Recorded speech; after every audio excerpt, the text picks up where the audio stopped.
I always thought quiet life was a simple enough request from the universe. No drama, no grand tragedy, no love story that dismantled me bone by bone. Just peace. Just me, my own space, in the general absence of chaos. Then I woke up in someone else's body, in someone else's silk sheets, with 4 distinct alpha scents so thick in the air they might as well have been load-bearing walls, and realized the universe had never once intended to cooperate with me. The first thing I noticed was the ceiling. It was high, absurdly high, the kind of ceiling that existed in homes where the word budget had never been spoken aloud, not even in jest. Ornate crown molding ran the perimeter like something out of a period drama. A chandelier hung at the center, crystal and cold, catching the morning light in small, scattered prisms. Gold ribbons of early sun pressed through floor-length curtains and stretched across the hardwood floor like they owned the place.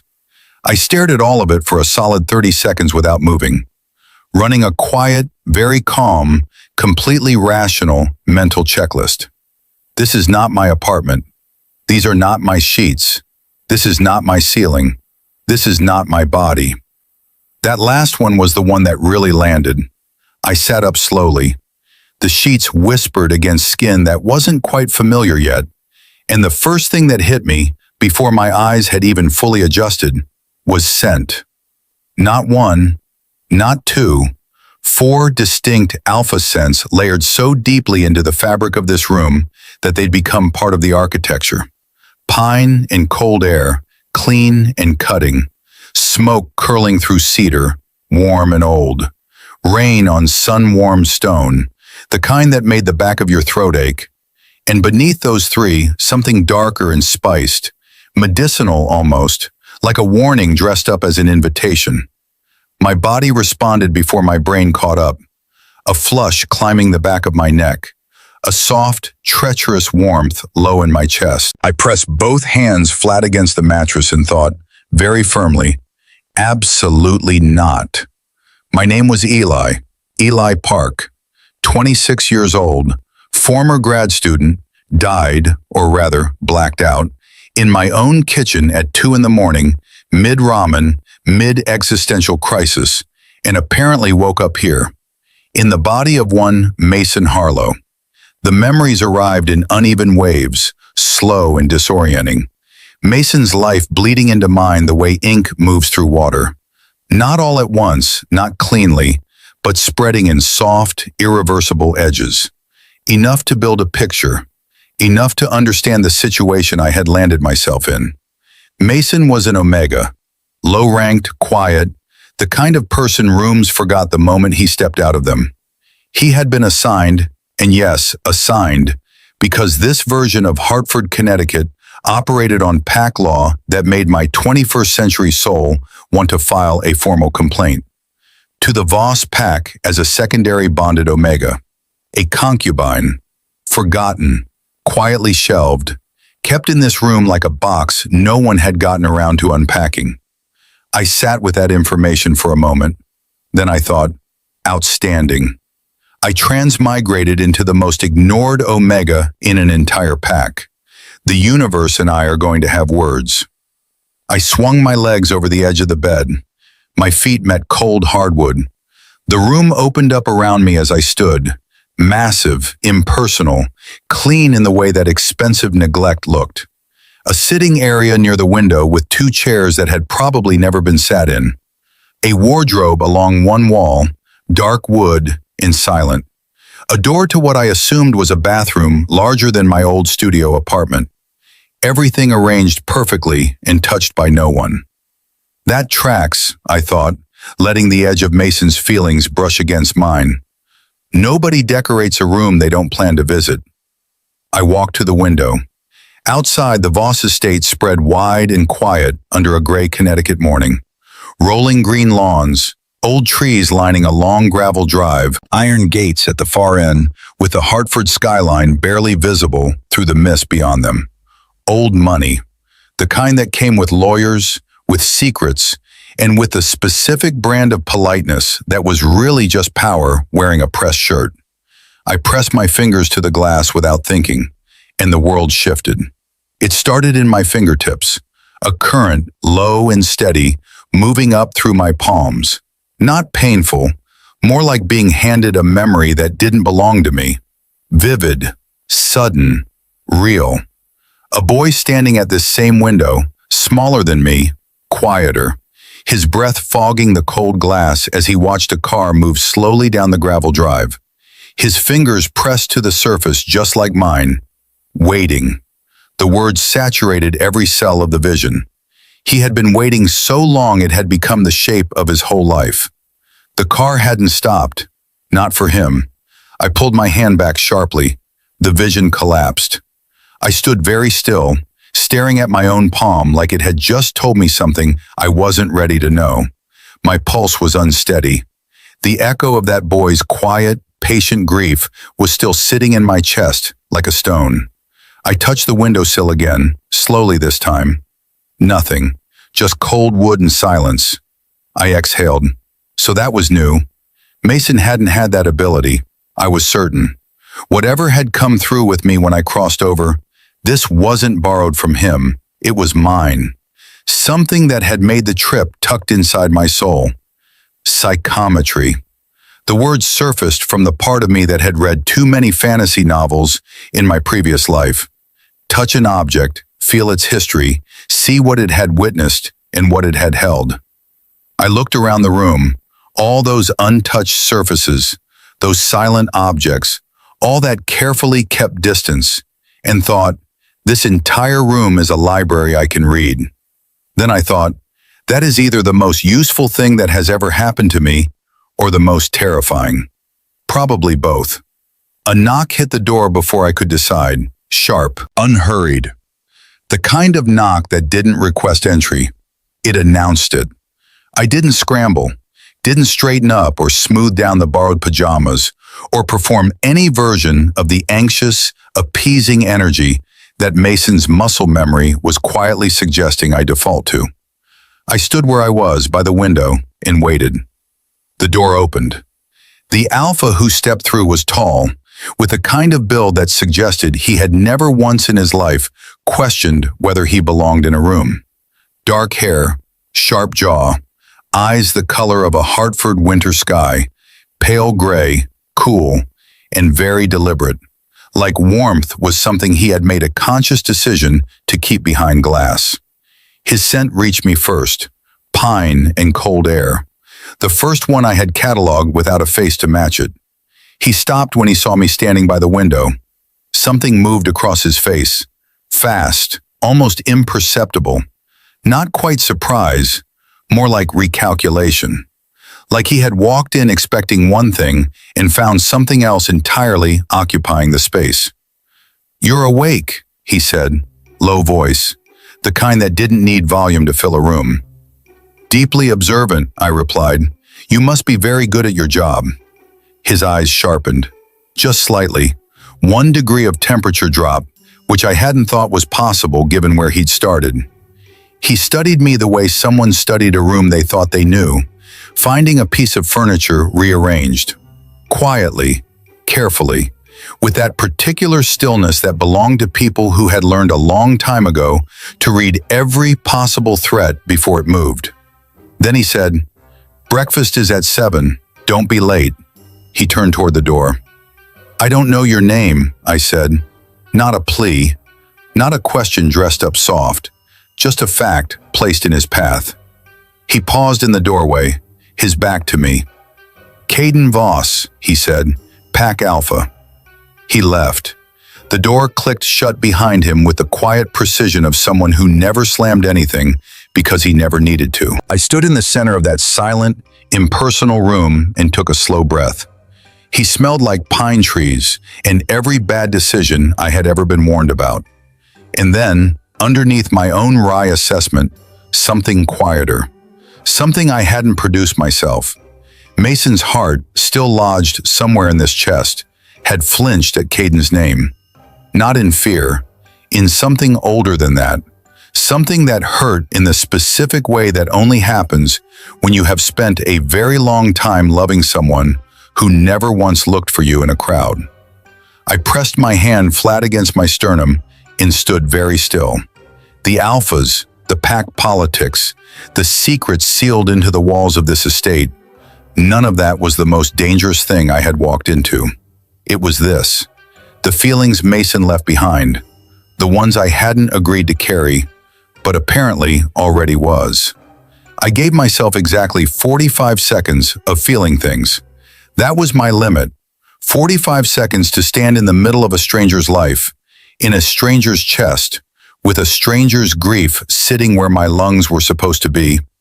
And then I was done. I straightened up, rolled my shoulders back, looked at the closed door Caden Voss had walked through like he owned the air in it, which technically he probably did. Okay, I said to no one. New body, new pack, probably new enemies. Fantastic. I found the bathroom. It was, as predicted, larger than my old apartment. White marble, gold fixtures, a mirror that ran the full length of one wall and greeted me with a face I was still getting used to. Mason Harlow looked back at me. Soft, dark hair that curled slightly at the ends. Brown eyes with this particular quality of light in them, warm and careful. The kind of eyes people describe as gentle when they mean quiet. A face that was objectively pretty and had clearly spent years trying very hard not to be noticed anyway. I studied my reflection for a moment. You were way too nice, I told him, or myself, or whatever the grammatically correct pronoun was for this situation. We're going to fix that. I got dressed in what the wardrobe offered, which was tasteful and expensive and deeply boring. Dark slacks, a soft gray knit that sat well on Mason's slim frame. I found a pair of clean socks and made a genuine effort to locate the most comfortable shoes available, because if I was going to walk into a room full of alphas I didn't know, I was at least doing it in shoes that didn't hurt. Priorities. The hallway outside my room was long and quiet. Old wood floors that creaked softly. High ceilings continuing the estate's general commitment to making everyone feel slightly undersized. Framed art on the walls, landscapes and abstractions, none of it personal. The kind of house that had been decorated by someone with excellent taste and no emotional attachment to any of it. Mason's memory nudged me gently toward the left, toward the stairs. I followed it the way you follow a GPS you're not entirely sure you trust. Useful, but keeping the option open to disagree. The smell of coffee reached me at the top of the stairs. Real coffee, the kind brewed strong and patient, not the 30-second pod nonsense I had subsisted on in my previous life. Beneath it, warmer things, butter, something baked, and layered under all of that, gathering in quiet density, the way weather gathers before it decides to become an event, alpha scent. All four of them. My body registered it before my brain authorized the response. A slow, spreading warmth across my collarbone. A slight catch in my breath that I caught and corrected immediately. We are not doing that, I murmured, gripping the banister. We are going to breakfast. We are going to be normal. The dining room was at the back of the house, opening toward a wall of windows that looked over the back lawns. The light came in clean and gray, the way Connecticut mornings had a habit of arriving, like they weren't entirely sure they were wanted. A long table ran the center of the room, dark wood, set for 5. 3 of the 4 seats were already occupied. Caden sat at the head, or what felt like the head, because even if he had been sitting anywhere else, that would have become the head. He had a coffee cup in one hand and a phone in the other, and he was reading something on it with the same expression he'd probably use to read a weather report. Neutral, efficient, completely sealed. Across from him, slouched in a way that suggested the chair had personally offended him, was an alpha I hadn't met yet. Blonde, with the kind of careless, sun-warm good looks that people like him never had to think about. Long fingers wrapped around a coffee mug. A faint smirk sitting at the corner of his mouth like it lived there, rent-free. His scent was the rain on warm stone I had cataloged from my room. Up close it was softer, more complex, salt underneath, like the coast. He looked up when I entered. The smirk shifted into something more deliberate. "Oh," he said, "it speaks." "Riveting observation," I replied. "You must have worked very hard to get here." A beat of silence. Then he laughed. Genuine, surprised, like the sound had gotten out before he could decide whether to let it. It was a good laugh, the kind that made the room feel 3 degrees warmer, which I noted and immediately filed under things that are irrelevant. "Jasper Cole," he said, tilting his mug toward me in a casual salute. "Charmed." "Eli," I said, and then caught myself, and then decided I didn't particularly care. Mason's name felt like wearing someone else's coat. "Mason," I corrected, quieter. Something moved across Jasper's face, quick and complicated. He didn't push it. The third alpha at the table hadn't looked up yet. He was at the far end, a plate of eggs in front of him that he was eating with quiet, unhurried attention. Dark brown skin, broad shoulders, locks pulled back from his face. His scent was the cedar and smoke one, warm and deep, the kind that made you think of fireplaces in winter, and very old books, and the specific kind of safety that didn't announce itself. He looked solid in the way that some people look solid, like the ground itself had opinions and they were his. He glanced up eventually, found me standing in the doorway, still conducting my assessment. "Sit down," he said, not unkind, just calm, like gravity offering an instruction. "I was planning to," I said. "I was just taking the room in first. Some of us like to know what we're walking into." His mouth curved. Not quite a smile, somewhere in the territory before smiling, where something amused lived but was keeping itself contained. "Nathaniel Cross," he said. "Sit wherever you want." "Nat doesn't usually talk this much," Jasper said brightly. "You're a phenomenon." "I prefer experience," I said, and pulled out the chair nearest me. The moment I sat, the fourth scent sharpened, the dark, spiced one, medicinal and warm, like something herbal cut through with something sweet underneath. I looked toward the door at the far end of the dining room, the one that led from what I assumed was the kitchen, and the fourth alpha walked through carrying 2 more plates with the easy, practiced movement of someone who had done this 1,000 times before. He was the youngest looking of the 4. Not young exactly, but with a kind of freshness to his face that the others had moved past. Sharp eyes behind dark-rimmed glasses. Dark hair swept to one side. A jaw that couldn't decide between sharp and soft, and had compromised into something quietly devastating. He wore a plain black sweater and moved like he was used to occupying space carefully, measuring exactly how much room he took up. He saw me and stopped. Not the full stop of surprise, more the micro stop of someone recalibrating. Then he set the plates down without a word and took his seat across from Nathaniel, 2 seats down from where I had landed. "Mason," Caden said from the head of the table, without looking up from his phone. "This is Elliot Ward." "He can introduce himself," I said pleasantly. "Or not, either way." Caden looked up then, not with anger, with that same recalculation energy from the bedroom doorway, sharper now, like he was updating a file and the new data was inconvenient. Elliot Ward, for his part, was looking at me with those sharp eyes in a way that felt less like introduction and more like cataloging. Careful, methodical, like he was writing notes I wasn't allowed to read.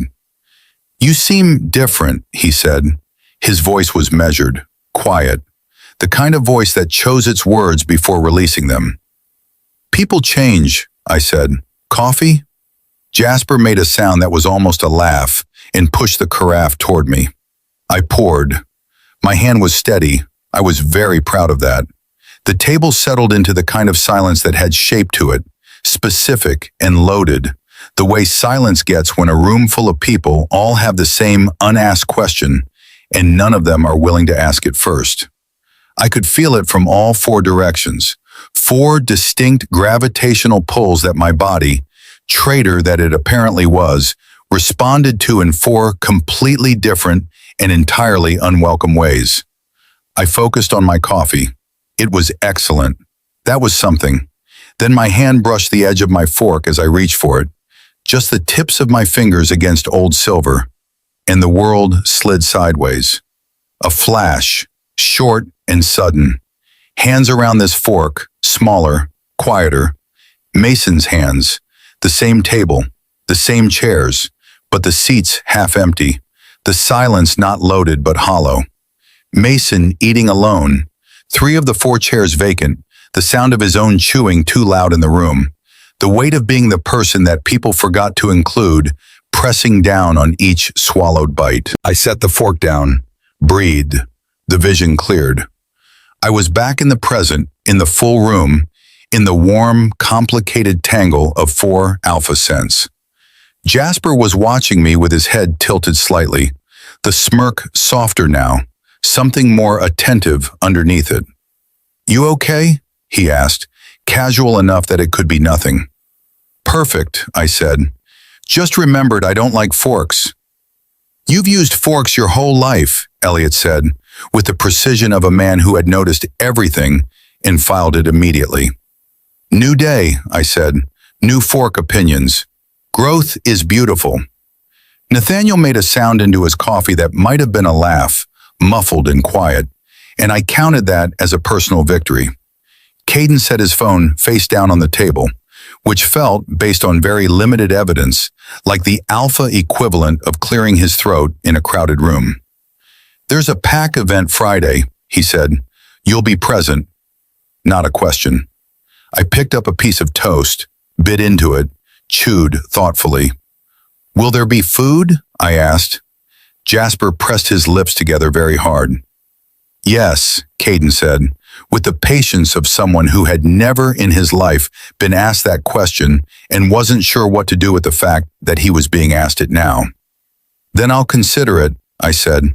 The table went completely still, 4 pairs of eyes, all different, all doing very different things with the silence. And underneath all of it, underneath the toast and the coffee and the gray morning light pressing through the windows, underneath Jasper's surprised warmth and Nathaniel's quiet wait and Elliot's careful watching and Caden's sealed, deliberate distance, underneath every single layer of this strange, borrowed life I had fallen into, I felt it. Not mine, not fully. Mason's longing, quiet and deep and patient, for exactly this.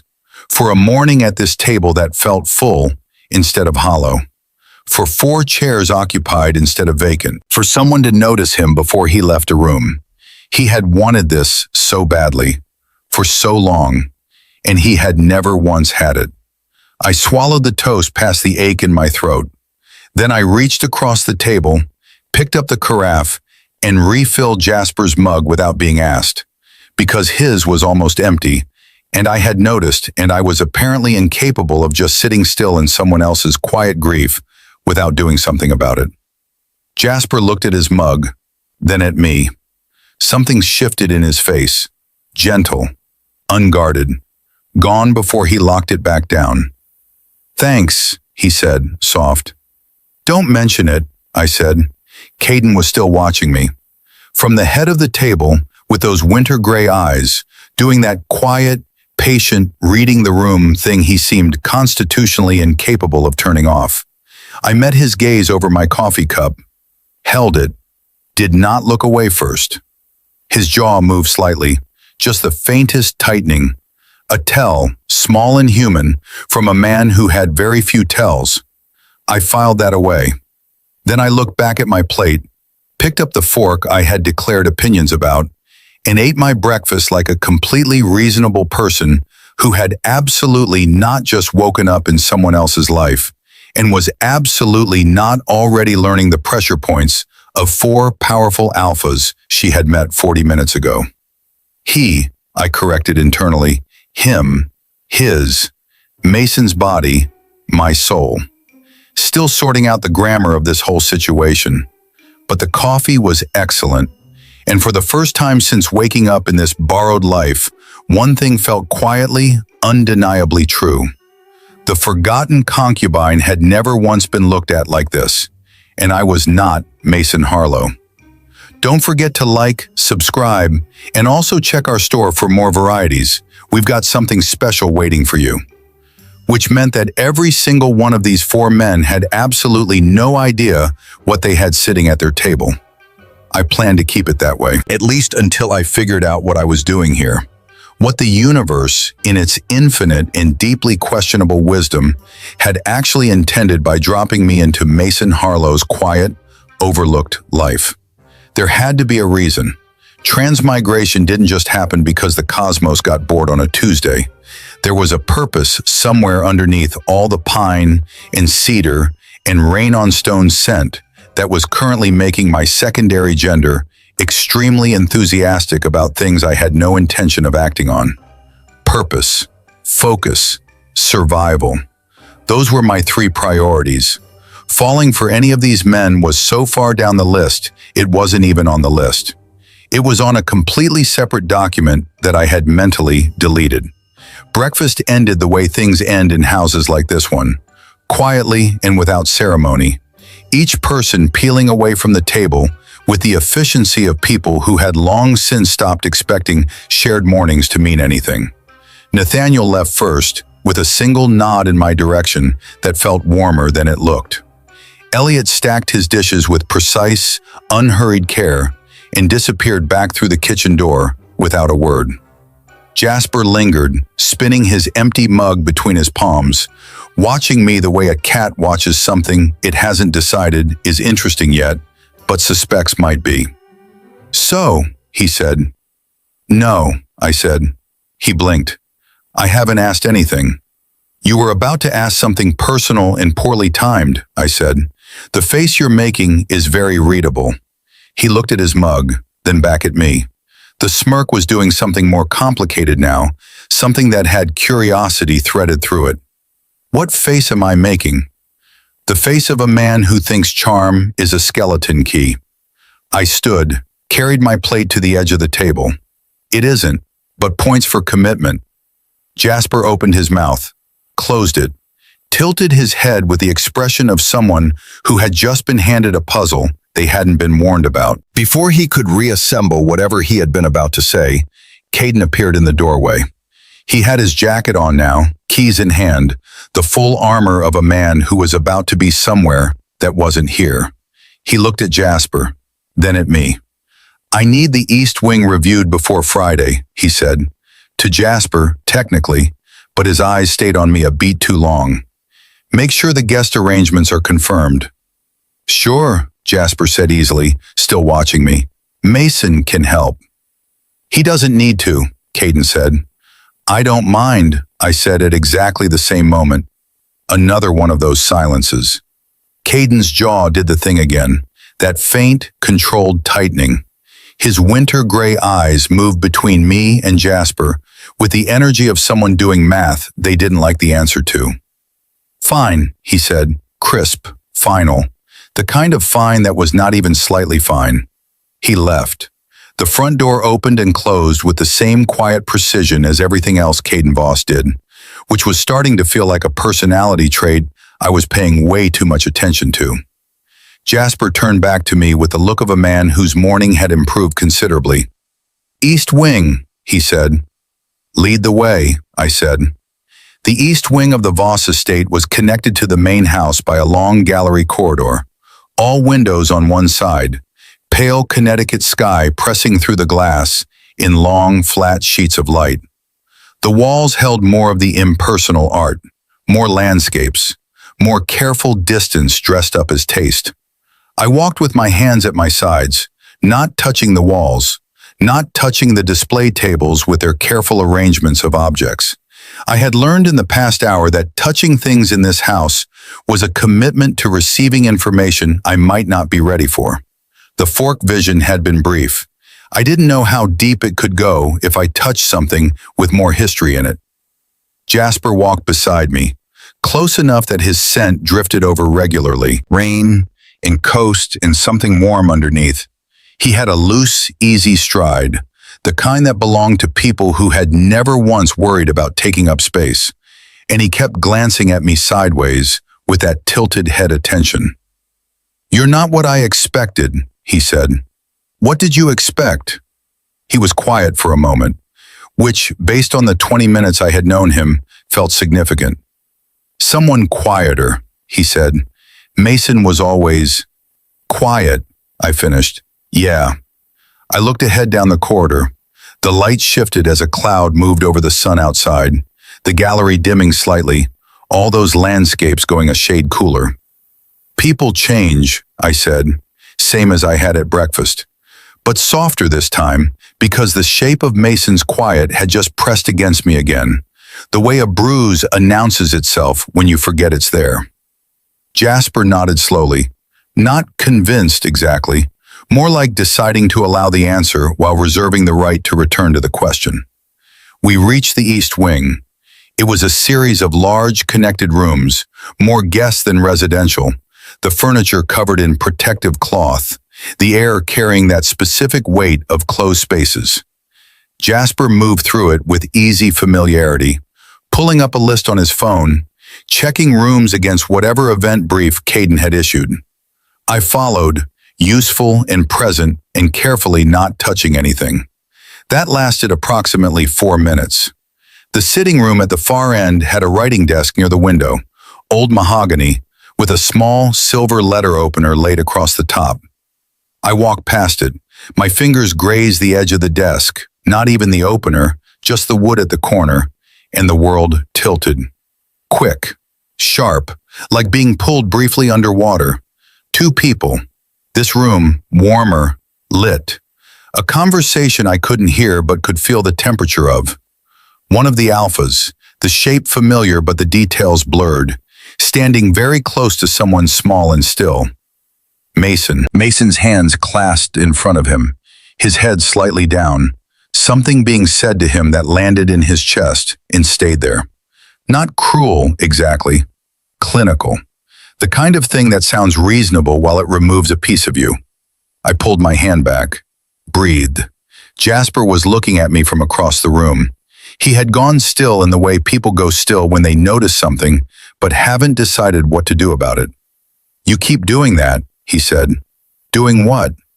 Touching things and then going somewhere else for a second.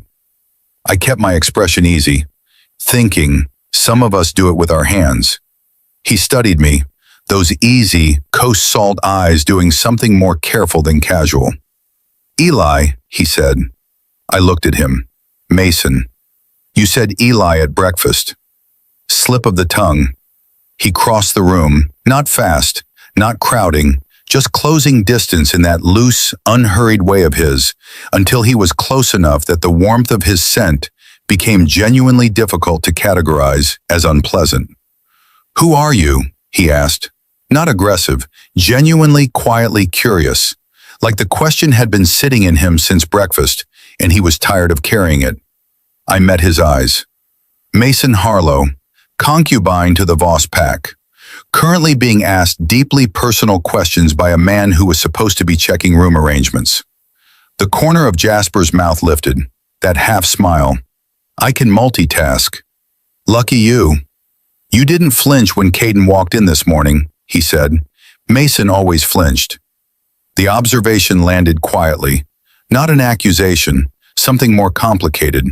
He had noticed Mason's flinches, and he was telling me he'd noticed them, which meant something I didn't have the full context for yet.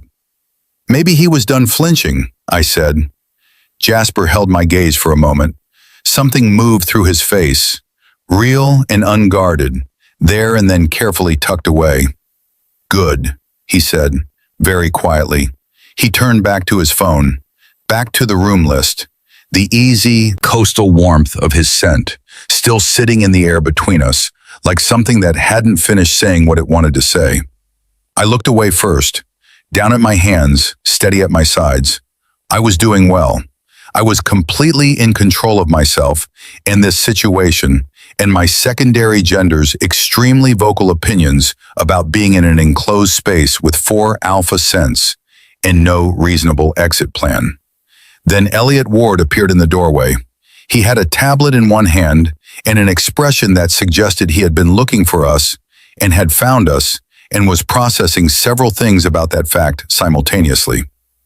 Jasper, he said, Caden wants the linens confirmed, not just the rooms. I know, Jasper said. You're in the wrong room for the linens. I'm aware. Elliot's eyes moved to me. They stayed there. That careful, methodical quality in his gaze, like he was running a quiet diagnostic. How did you sleep? He asked. It was such a reasonable, neutral question that I almost answered it honestly. Fine, I said. The chandelier is slightly off-center, but I appreciate the ambition. His expression didn't change, but something in his eyes did. A microscopic shift, like a recalibration. You've never mentioned the chandelier before, he said. I've never been asked how I slept before, I said. The room went quiet. Jasper looked between us with the alert, entertained energy of someone watching a tennis match where he couldn't tell who was winning. Elliot took 2 steps into the room, measured, deliberate. His scent reached me fully now, the dark spiced one, herb and warmth, and that undertone like the edge of something medicinal, something careful and precise, the same way he moved. Your suppressants, he said, and held out a small amber bottle from his jacket pocket. You missed your morning dose. I looked at the bottle. Mason's memory surfaced, sluggish and unhappy.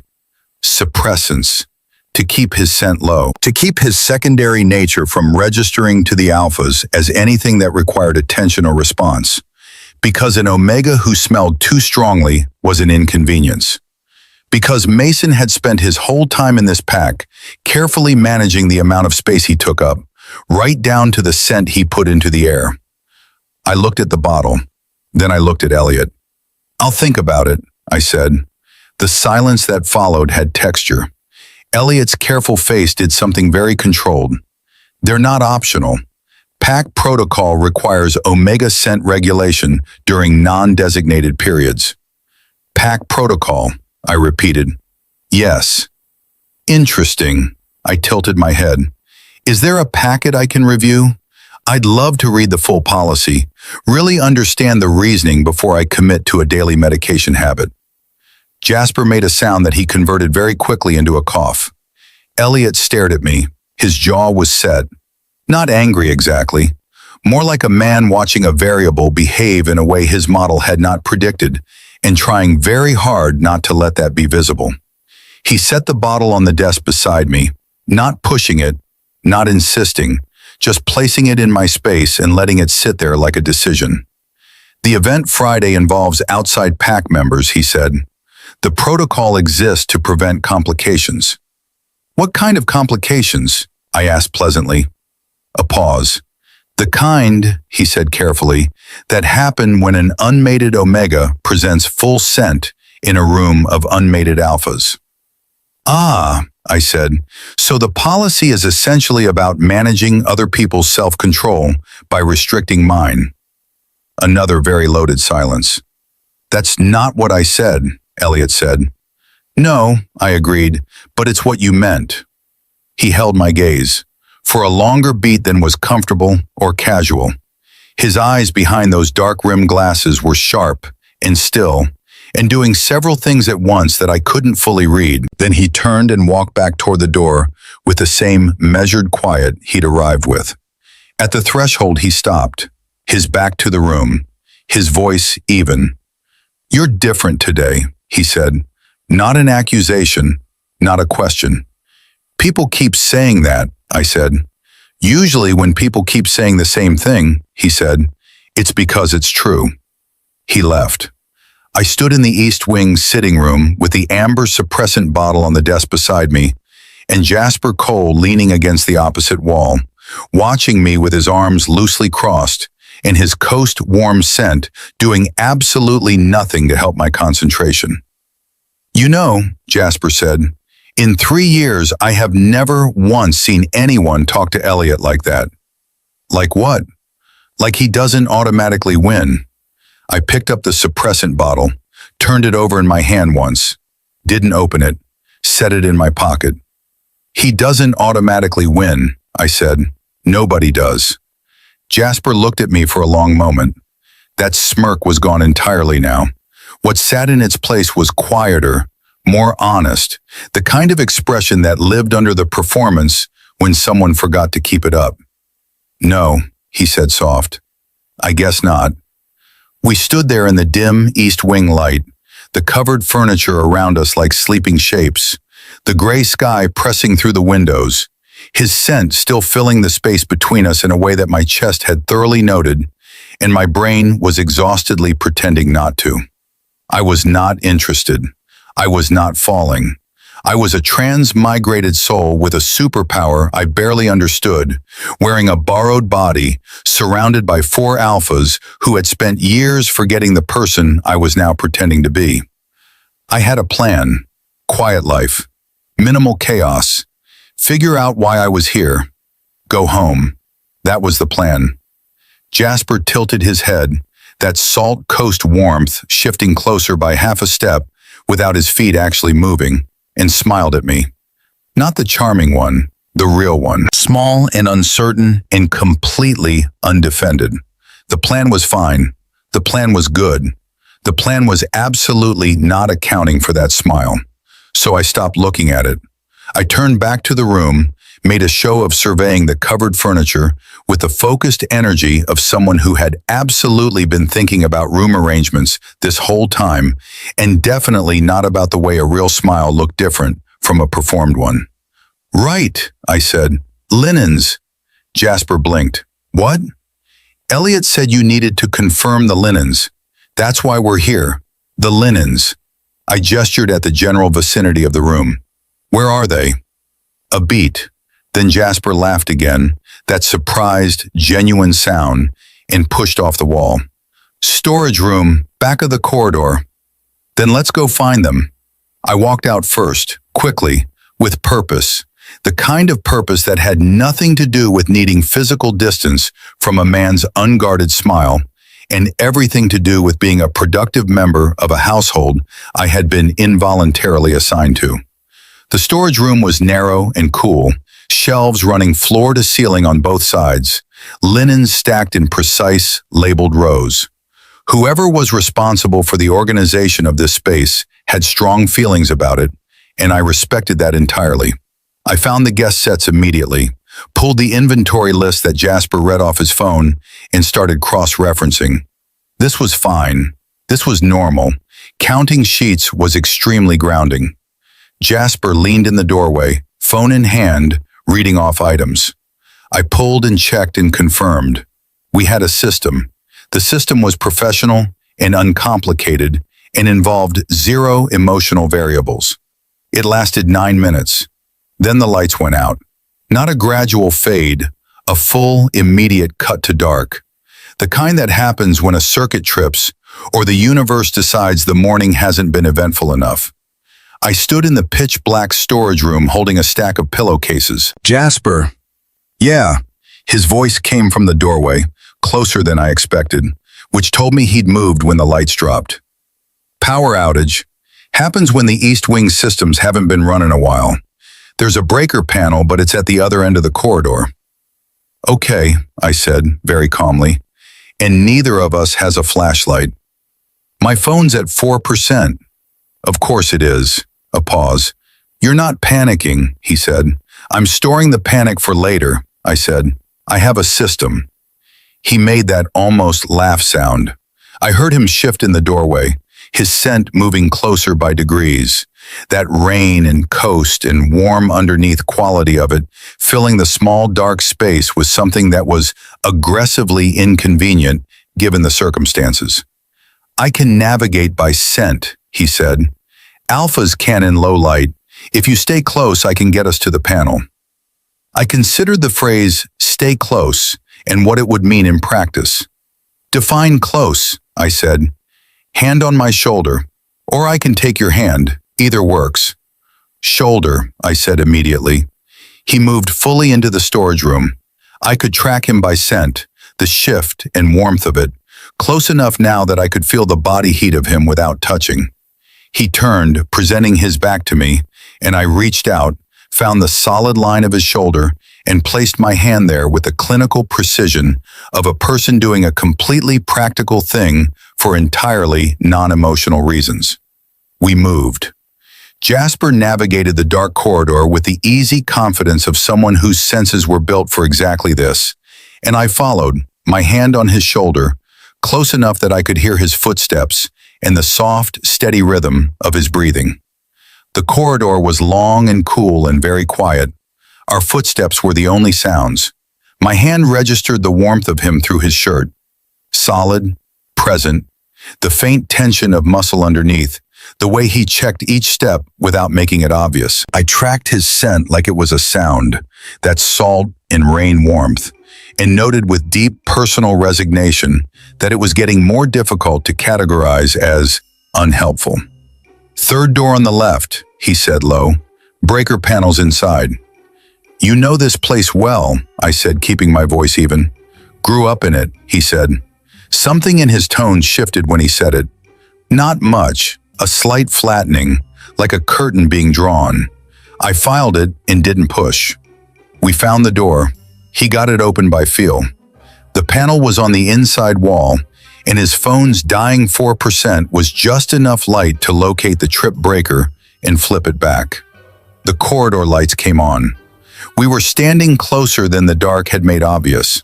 His shoulder under my hand, my arm partly extended, my face maybe 12 inches from the side of his neck, where his scent was strongest. The salt and rain of it hitting me in a slow, warm wave that my secondary gender received like good news.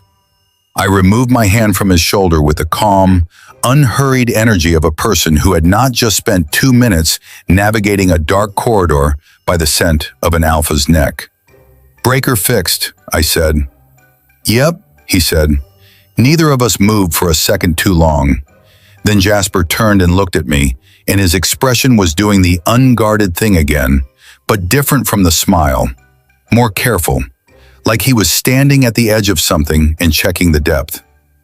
"Mason never would have done that," he said. "Done what? Walk down a dark corridor? It's a life skill, Jasper."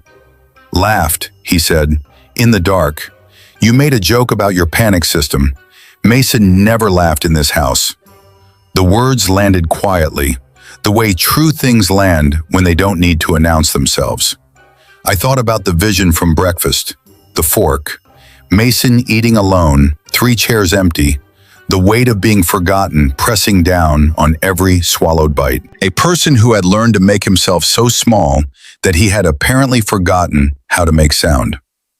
"Maybe he forgot he was allowed to," I said. Jasper's expression cracked slightly, that easy coastal warmth of him doing something more complicated underneath. "Maybe we helped him forget," he said. Very quiet, not absolution-seeking, just honest, the way honest lands when it costs something.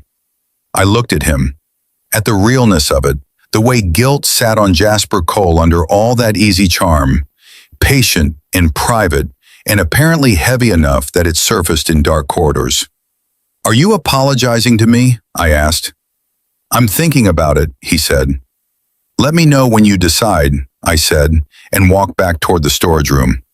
"We still have 8 pillowcases to account for." He was quiet for a moment behind me.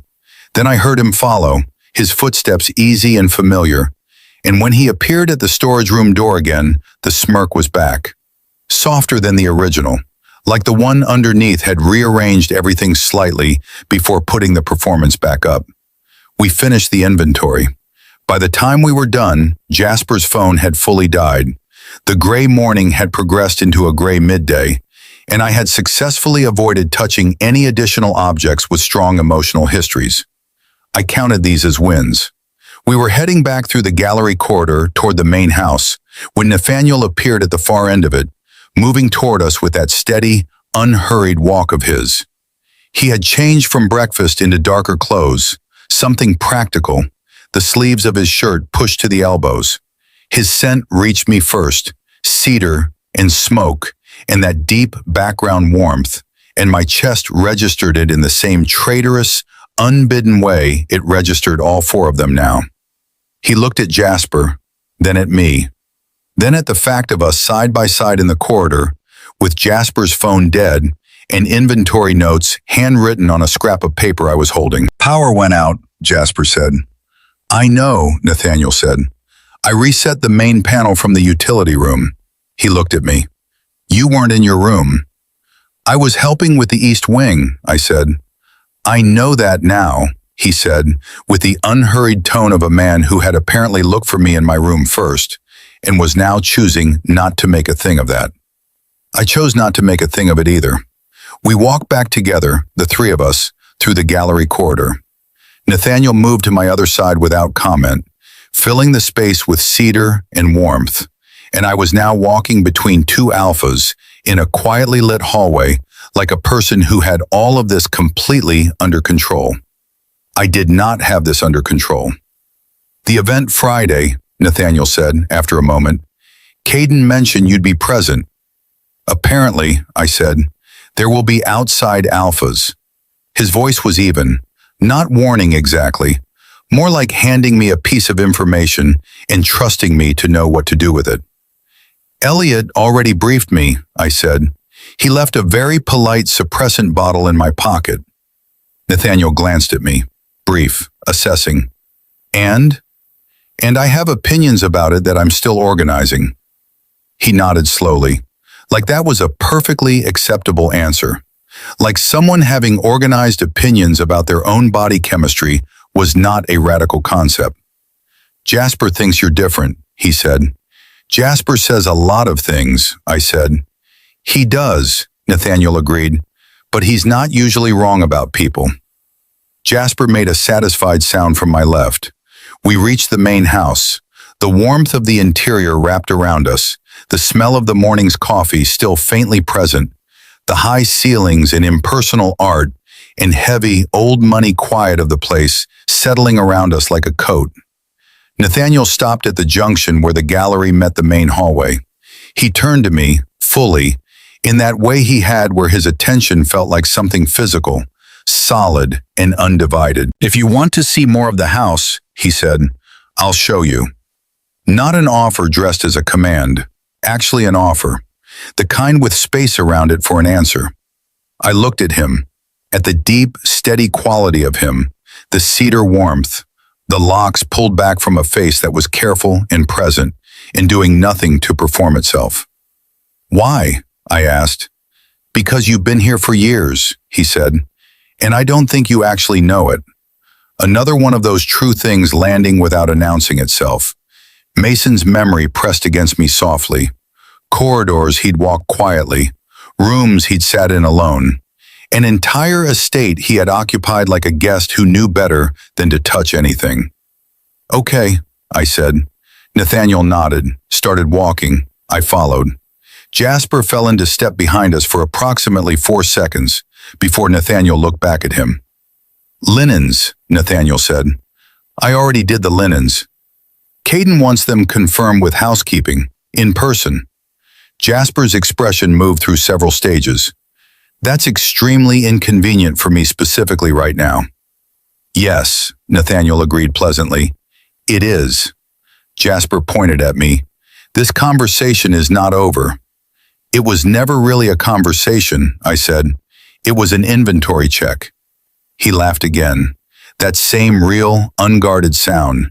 He was still laughing as he turned and headed back toward the east wing, hands in his pockets, scent trailing behind him like a slow, coastal goodbye. I turned back to find Nathaniel watching me with that steady, unhurried attention. He likes you, he said. He likes most things that surprise him, I said. Yes, Nathaniel said. That's true, but you surprised him differently. He turned and walked. I fell into step beside him. His scent sat around me like something with deep roots, warm and grounded. The kind of presence that didn't crowd, just existed fully and let you exist fully beside it. He showed me the house the way someone shows you something they actually care about. Not the tour, the real thing. The library with its 2 floors of shelves and the reading chair by the window that had been used so many times the cushion had taken on the permanent shape of someone's weight. The back garden, visible through the glass of a breakfast room, bare and gray in the early winter, but clearly tended with genuine attention. The small music room with the upright piano that had a chip in one of the lower keys. I stood at the piano, hands at my sides, not touching it. Do you play? I asked. No, he said. That was Eli's. My head turned. Nathaniel was looking at the piano. Something in his face had shifted to a place I couldn't fully read, a quiet that had weight in it. "Eli?" I said, carefully. "Previous pack member," he said, after a pause. "He left."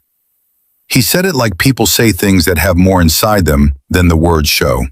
Short and closed, and carrying something he wasn't offering and wasn't denying, sitting with it in the same easy, rooted way he seemed to sit with most things. I looked at the piano, the chip in the lower key. My hands were very still at my sides. I did not touch it, but I wanted to. Because whatever Nathaniel wasn't saying about a person named Eli, whatever weight lived in the space between left and everything else, I could feel it from where I stood without my psychometry, without touching a single surface. It lived in the room the way grief lives in rooms long after the person who made it has gone.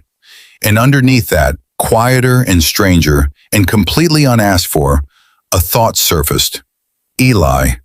My name. The name I had said at breakfast before correcting myself. The name that had slipped out so naturally from Mason's mouth, because it wasn't Mason's name at all. It was mine. I stood very still and looked at the chipped piano key and listened to Nathaniel breathe beside me, steady and unhurried, his cedar scent surrounding the room like something that had been here a long time and intended to stay. "He left," I said, "or he was left." Nathaniel was quiet for a moment. "Sometimes," he said very low, "they're the same thing." The room held us both. The gray light pressed through the window, and I understood with the slow, certain weight of something inevitable that I had just pulled on a thread that was going to unravel something none of these four men were ready for, including me. I stood there for another full breath, looking at that chipped piano key, and made a very deliberate decision to be a reasonable person. Reasonable people did not spiral in music rooms over coincidences. Reasonable people did not stand next to large, quietly devastating alphas and let a shared first name rewrite their entire understanding of why they had woken up in someone else's life. Reasonable people moved on. "Show me the rest of the house," I said. Nathaniel looked at me for a moment, that steady, unhurried reading of my face that he did without making it obvious he was doing it. Then he nodded and led me out of the music room, and I followed, and I did not look back at the piano. Much. He took me through the back of the house, the parts that weren't decorated for impression, the utility corridor that ran behind the kitchen, the side door that opened onto a narrow path between the main building and a separate structure that Nathaniel identified as the pack house, where larger gatherings happen. The small covered patio off the breakfast room, where someone had left a coffee mug on the railing, forgotten, the remnants inside long gone cold. The estate was bigger than it read from my room window. Not just physically, it had layers, the way places do when they have held many people over a long time, accumulating the residue of all of them. I kept my hands careful. I touched door frames only at the very top where finish was smooth and recent. I touched nothing with history in it. I was managing. Until the utility corridor. There was a coat rack near the side door. Old iron mounted to the wall. Several jackets hung there, practical ones, the kind worn for outdoor work. And on the lowest hook, almost missed, a single scarf. Pale blue, soft, the kind of thing that belonged to someone who felt the cold more than others. I registered it peripherally, moved to pass it. My shoulder brushed the lowest hanging edge of it, and the world came apart. Not a flash this time, a full unfolding, slow and dense, like a page being turned in a language I was only partially fluent in. A boy, smaller than Mason, with a brightness about him that was almost painful to look at, the kind of brightness that people either love immediately or feel threatened by.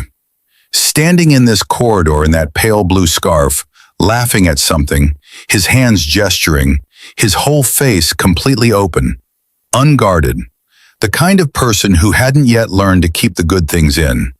And beside him, not touching but close, Caden. Younger. A version of Caden whose jaw had the same set but whose eyes were different. Present in a way that the Caden of breakfast was not. watching that laughing boy with an expression that had nothing sealed about it, nothing managed or contained, just something raw and uncareful sitting openly on his face. Then the vision shifted. The same corridor, darker. The laughing boy not laughing, standing with that pale blue scarf in his hands, twisted between his fingers. His face gone still in the specific way faces go still when they are holding something that will break them if it moves. Caden at the far end, his back turned, his shoulders set. Not looking, not looking. The boy said something. I couldn't hear it, but I could feel the shape of it in the air. The kind of sentence that ends things. Then he left. The scarf stayed. I jerked my shoulder away from the rack. The vision collapsed. I was back in the corridor, the cold morning air from the cracked side door. Nathaniel, 2 steps ahead of me, turned to look back because I had stopped moving. I was breathing carefully, very carefully. Mason, he said. I'm fine, I said. Tripped. He looked at the floor, which was completely flat and had no reasonable tripping potential whatsoever. He looked back at me. I met his gaze with complete composure. He didn't push it. He turned back and continued toward the main house. I followed. My shoulder felt like it had been briefly used as a projector screen. My chest felt like something that had been carrying weight it hadn't been introduced to yet. Eli, the laughing boy in the pale blue scarf. Caden's open, unmanaged face watching him. I needed more information. I needed it carefully, without alerting any of the 4 alphas that I was conducting what amounted to an archaeological dig of their collective emotional history using my hands. We reached the main hallway. Nathaniel stopped at the base of the stairs. The 2nd floor has the private rooms, he said. I won't take you through those. Noted, I said. Whose room is at the end of the east corridor? 2nd floor. The one with the blue curtains. His expression shifted by 1 degree. Why? Saw it from the garden path, I said, which was not strictly true but also could not be disproven. The curtains are different from the rest of the house. Nathaniel was quiet for a moment, cedar and smoke sitting heavy in the air. That room's been closed for 8 months, he said. 8 months. Whose was it? I asked. He looked at me, a long look. The kind that was deciding something. Eli's, he said. Simple. Final. Then he turned toward the kitchen corridor. I'll make lunch. He walked away, not fleeing, just ending the conversation with the clean efficiency of a man who had decided it was ended. I stood at the base of the stairs and breathed. 8 months. A closed room. A pale blue scarf on the lowest hook. A laughing boy who had been here, who had stood in this house with his whole face open, who had been watched by Caden Voss with an expression that had nothing sealed in it, who had left. Or had been left. Sometimes they're the same thing. I put my hand on the banister, just the palm, flat against the old polished wood. A cascade, dozens of passages over years. Hands light and quick moving up these stairs, taking them 2 at a time. The same bright energy from the vision. Eli, moving through this house like someone who believed he belonged in it, who had never once arranged himself small, who had filled corridors with sound and warmth and the particular chaos of a person who did not know how to be quiet. And then, later, the same stairs, the same hand on the banister, but slower, heavier, each step deliberate, like someone learning a new language in real time. Something had changed. The brightness was still there, but it was working harder, burning through something it shouldn't have had to burn through. And on the landing, near the top, a memory so sharp it cut. Elliot's voice, low and precise. You understand what this means. Eli's hand tightening on the banister. I understand what you want it to mean, he had said, clear, unhesitating. Even then, that's different. I pulled my hand off the banister, stood in the hallway, completely still. My name, his voice, my voice in a different version, in a different body, saying something I might have said. I was losing my grip on the difference between coincidence and something larger and far less comfortable. The sound of a door from the upper floor pulled me back. Footsteps on the landing above, unhurried and deliberate, and then Elliot appeared at the top of the stairs. He had his tablet again. He was reading from it and moving at the same time, with the coordinated efficiency of someone whose brain ran multiple tracks simultaneously. He made it halfway down before he registered me standing at the base. He stopped. We looked at each other across the length of the staircase. Nathaniel was showing me the house, I offered. He told me, Elliot said. He continued down, past me, then stopped, turned. Did he show you the music room? The question was flat, informational, but underneath it, something with a pulse. Yes, I said. A pause. And? He said. Nice piano, I said. Needs tuning. Something moved across Elliot's face, brief and complicated, and then gone. It hasn't been played in 8 months, he said. I know, I said. Nathaniel mentioned Eli. The name in my own mouth felt strange, like saying it out loud was a kind of claiming I wasn't ready for. Elliot's careful face did something very controlled. His eyes behind those glasses were sharp and very still. What did he say? The precision in his voice had gone up a degree. Not much, I said. That he left. That the room has been closed. Elliot turned away, tablet under his arm, moving toward the study at the end of the hall with the measured efficiency he applied to everything. Elliot, I said. He stopped. What happened to him? I asked. The hallway held very still. Elliot's shoulders were set, his back to me. The dark, spiced scent of him, usually so controlled and contained, shifted slightly. Something underneath it surfacing for just a moment. Medicinal sharpness cutting through the warmth. The way emotion cuts through composure when it decides it no longer cares about the arrangement. He left, he said. You keep saying that like it explains something, I said. It doesn't. Elliot turned, slowly. His expression was the most careful it had been all morning. Every feature placed with the deliberate control of a man who had learned a long time ago that losing composure had consequences. What do you want me to tell you, Mason? The truth would be a reasonable starting point. A long pause. The hallway was very quiet. The gray light through the landing window sat between us like a neutral party. He was an Omega, Elliot said finally. He bonded to the pack informally. No formal contract, no registered mating. A pause. When things became complicated, he chose to leave rather than resolve it. Every word was technically accurate and deeply, deliberately incomplete. I could feel it. The way you feel a shape of something in fog, knowing the actual structure is there even when you can't see it. Complicated, I repeated. Yes. What kind of complicated? Elliot's jaw was set. The kind that isn't relevant to the current situation.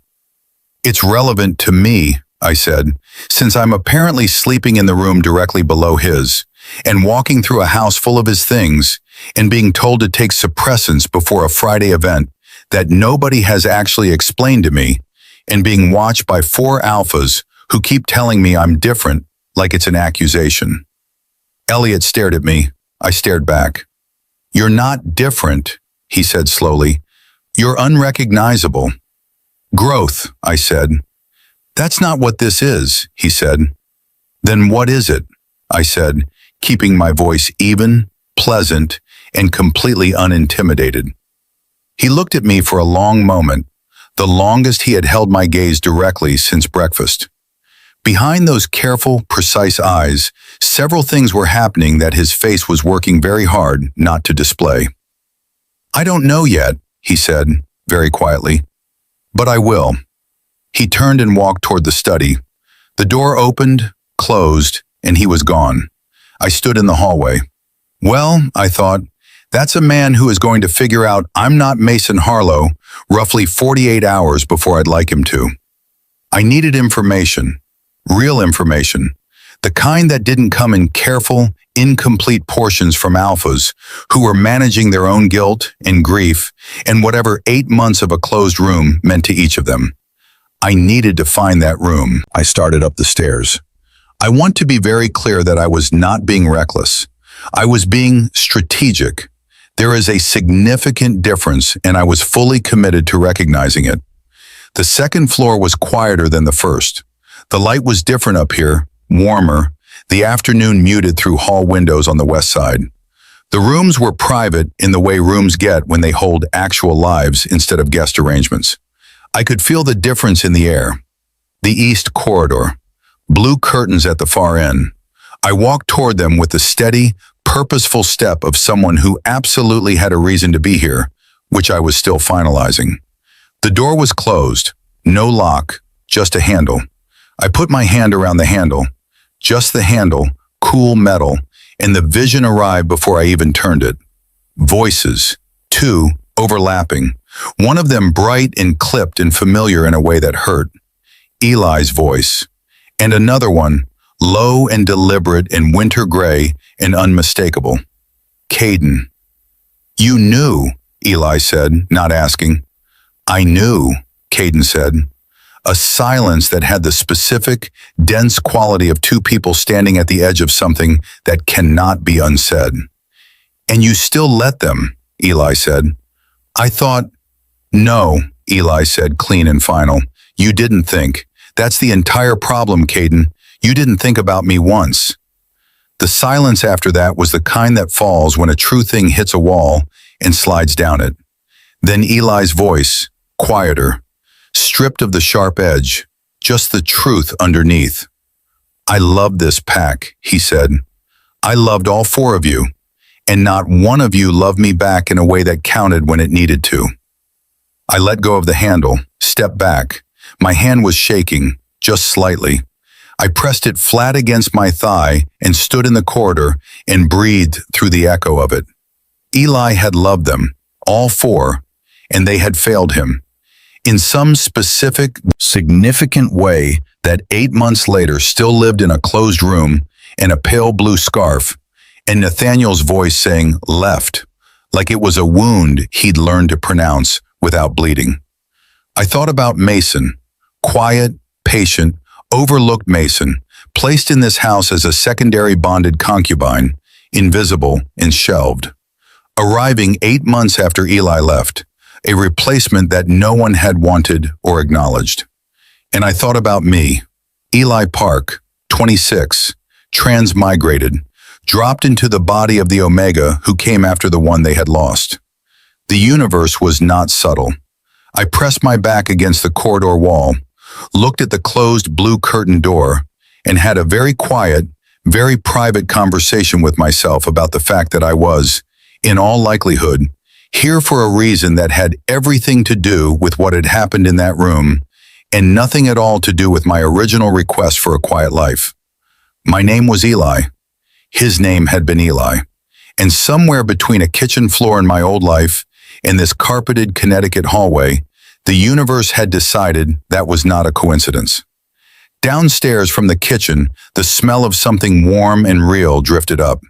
Nathaniel making lunch. The cedar and smoke of him somehow present, even from 2 floors away, steady and grounded, and quietly domestic in a way that made my chest do something I did not give it permission to do. I pushed off the wall, straightened. I had a list of things to do. Figure out what had happened to Eli, the first one. Understand what the 4 alphas knew, had done, or had failed to do, number 2. Decide what I, Eli in Mason's body, was actually supposed to accomplish here, 3. And attend a Friday event without having a secondary gender crisis in front of outside alphas, which was currently a close 4th. The suppressant bottle was still in my pocket. I took it out, looked at it, then I put it back. Not because I was being reckless, not because I wanted complications, because Mason Harlow had spent every day in this house making himself smaller and quieter and less present, managing his own scent like an apology for existing, and the one person who had apparently ever been fully present in this house had still been failed. Shrinking hadn't protected Eli. It wasn't going to protect me either. I walked back down the corridor, away from the blue curtains and the closed door, and the echo of a voice that sounded like mine, saying words I had never said, and headed for the stairs. Nathaniel was making lunch, and I was going to go eat it, and then I was going to figure out everything that had been buried in this house before I got here. One object at a time. I made it back to the main floor without touching a single thing I shouldn't have. That felt like a personal achievement worth acknowledging. Small wins, I was collecting them. The kitchen was at the back of the house, past the formal dining room, and through a set of double doors that opened into something warmer and less performed than the rest of the estate. Wide counters, pale stone, a window above the sink that looked out over the bare back garden. It had the feeling of a room that got actually used, the slight comfortable disorder of a space where people cooked real food and set things down without thinking about aesthetics. Nathaniel was at the stove. He had a pan going, something with garlic and olive oil that was making the entire room smell like a reason to stay alive. He didn't turn when I came in, just said, "Sit," in that even, gravity-adjacent voice of his, and gestured with the hand not holding the pan toward the kitchen island where two stools were pulled up. I sat. There was a glass of water already on the counter in front of one of the stools, cold, with ice. I looked at it for a moment, then at Nathaniel's back. "You knew I was coming back," I said. "I knew you'd be hungry," he said. "That's not the same thing." "Close enough." I picked up the water, drank. The cold of it moved through my chest and settled somewhere useful. I set the glass down and watched him cook, which was not something I had planned to do, but which was happening regardless, because there was something deeply, inconveniently watchable about a large, solid person moving around a kitchen like they belonged in it. He handled the pan with the same unhurried competence he applied to everything. No drama, no performance, just a person making food, and the cedar smoke scent of him threaded through the garlic and oil in a combination that my nervous system received as home, which I took note of and then sternly declined to process further. "Do you always cook?" I asked, to have something to do with my mouth other than sit in appreciative silence. "When I'm thinking," he said. "What are you thinking about?" A pause. He moved something in the pan. "You." I kept my expression even. "Flattering." "Not like that," he said, then reconsidered. "Not only like that." The honesty of the addendum landed without warning. I looked at the countertop. Nathaniel Cross was apparently the kind of person who corrected himself toward truth, even when the original version was safer. That was deeply inconvenient. "Elliot thinks something's wrong with me," I said. "Elliot thinks something's different about you," Nathaniel said. "He reserves wrong for things he can prove." "And he can't prove different?" "Not yet." He plated something, 2 bowls, pasta with the garlic and oil, and what turned out to be cherry tomatoes, blistered soft and fresh herbs scattered over the top. He set one in front of me and took the stool on the other side of the island with his own bowl and a fork, and the easy, settled energy of a man entirely comfortable with shared quiet. I looked at my bowl. "This looks unreasonably good," I said. "It's just pasta," he said. "Don't undersell it. The bar for my morning has been extremely variable." The corner of his mouth moved, not quite the smile territory, but neighboring it. I picked up my fork, carefully. The fork was new, no emotional history in it that I could feel through the handle. Good. I ate. It was, in fact, unreasonably good, simple and warm, and exactly the kind of food that does something quiet and necessary to a person after a morning of corridor visions and name coincidences and suppressant bottles and alphas with guilt living under their composure like water under ice. We ate in silence for a moment, not uncomfortable silence, the kind that has room in it. "Nathaniel," I said. "Nat," he said. "You can call me Nat." I looked at him. "You told me your full name at breakfast." "I know," he said. "I'm revising." I considered that, The deliberateness of it, the way it was offered, simple and quiet, not as charm, not as an invitation to anything except the slight lessening of distance. "Nat," I said. He nodded, ate another bite. Something in his shoulders settled by a fraction, the way something settles when a small thing goes the way it was hoped. "The Friday event," I said. "Tell me what it actually is." He set his fork down, laced his fingers together on the counter, looked at me with that full, divided attention. "Quarterly gathering," he said. "The four main packs in the Hartford territory, Voss, Mercer, Aldridge, and Crane. They rotate hosting. This one's ours. And the outside alphas that Elliot is worried about. Alpha Mercer in particular," he said. "He's been trying to negotiate a secondary bond claim on Vosspack resources for 3/4 now. Caden keeps shutting it down, but Mercer uses any available angle." A pause. An unpresented, unsuppressed Omega at the host table would be an angle. I absorbed that. So Elliot's suppressant protocol is actually about keeping me off Mercer's radar. "Yes," Nat said. "Elliot's protective instincts come out in protocols. It's how he's built." That's a remarkably generous interpretation of being handed medication without explanation. "It is," Nat agreed, without apology for the interpretation. "Elliot's working on his communication, very slowly, in the wrong direction." I laughed, actually laughed, surprised by it. Nat looked at me with something that was doing several things at once, warm and careful and slightly undone, like the laugh had gotten somewhere past the guard he kept without announcing it was going. "He really does care," Nat said, quieter.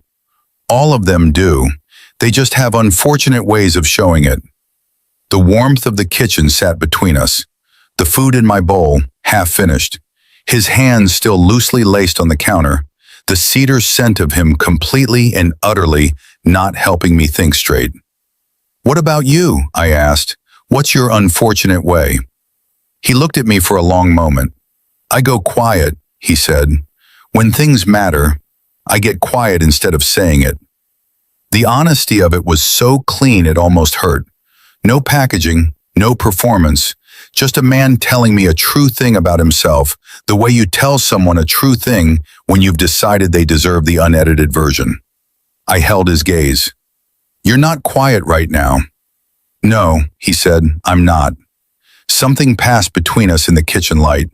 Not named, not acted on, just present, the way certain things are present before they become anything, hovering in the space between two people who are both aware of it and both choosing, for the moment, to let it just be there. I looked back at my bowl, ate the last few bites, set my fork down. "Can I ask you something personal?" I said. "You can ask," he said. "I'll tell you if I won't answer." "Eli," I said, the name careful in my mouth. "The one who was here before, what was he like?" The kitchen went quiet, not heavy, just still. Nat unfolded his hands, set them flat on the counter, looked at them for a moment. "Loud," he said, the word carrying something fond and painful in equal measure. In the best way. He walked into rooms like he'd already decided to like them, laughed at things that weren't conventionally funny, argued with Elliot about everything, and was right about 60% of the time, which drove Elliot insane because he acknowledged it. A pause. He made this house feel like people actually lived in it. I listened, every word landing somewhere in my chest that was already too complicated to map. "And then he left," I said. "And then he left," Nat said. His voice was even. The evenness was doing a lot of work. "Did you ask him to stay?" Nat's jaw moved, once. I didn't say it in time. 4 words carrying 8 months and the specific gravity of something irreversible.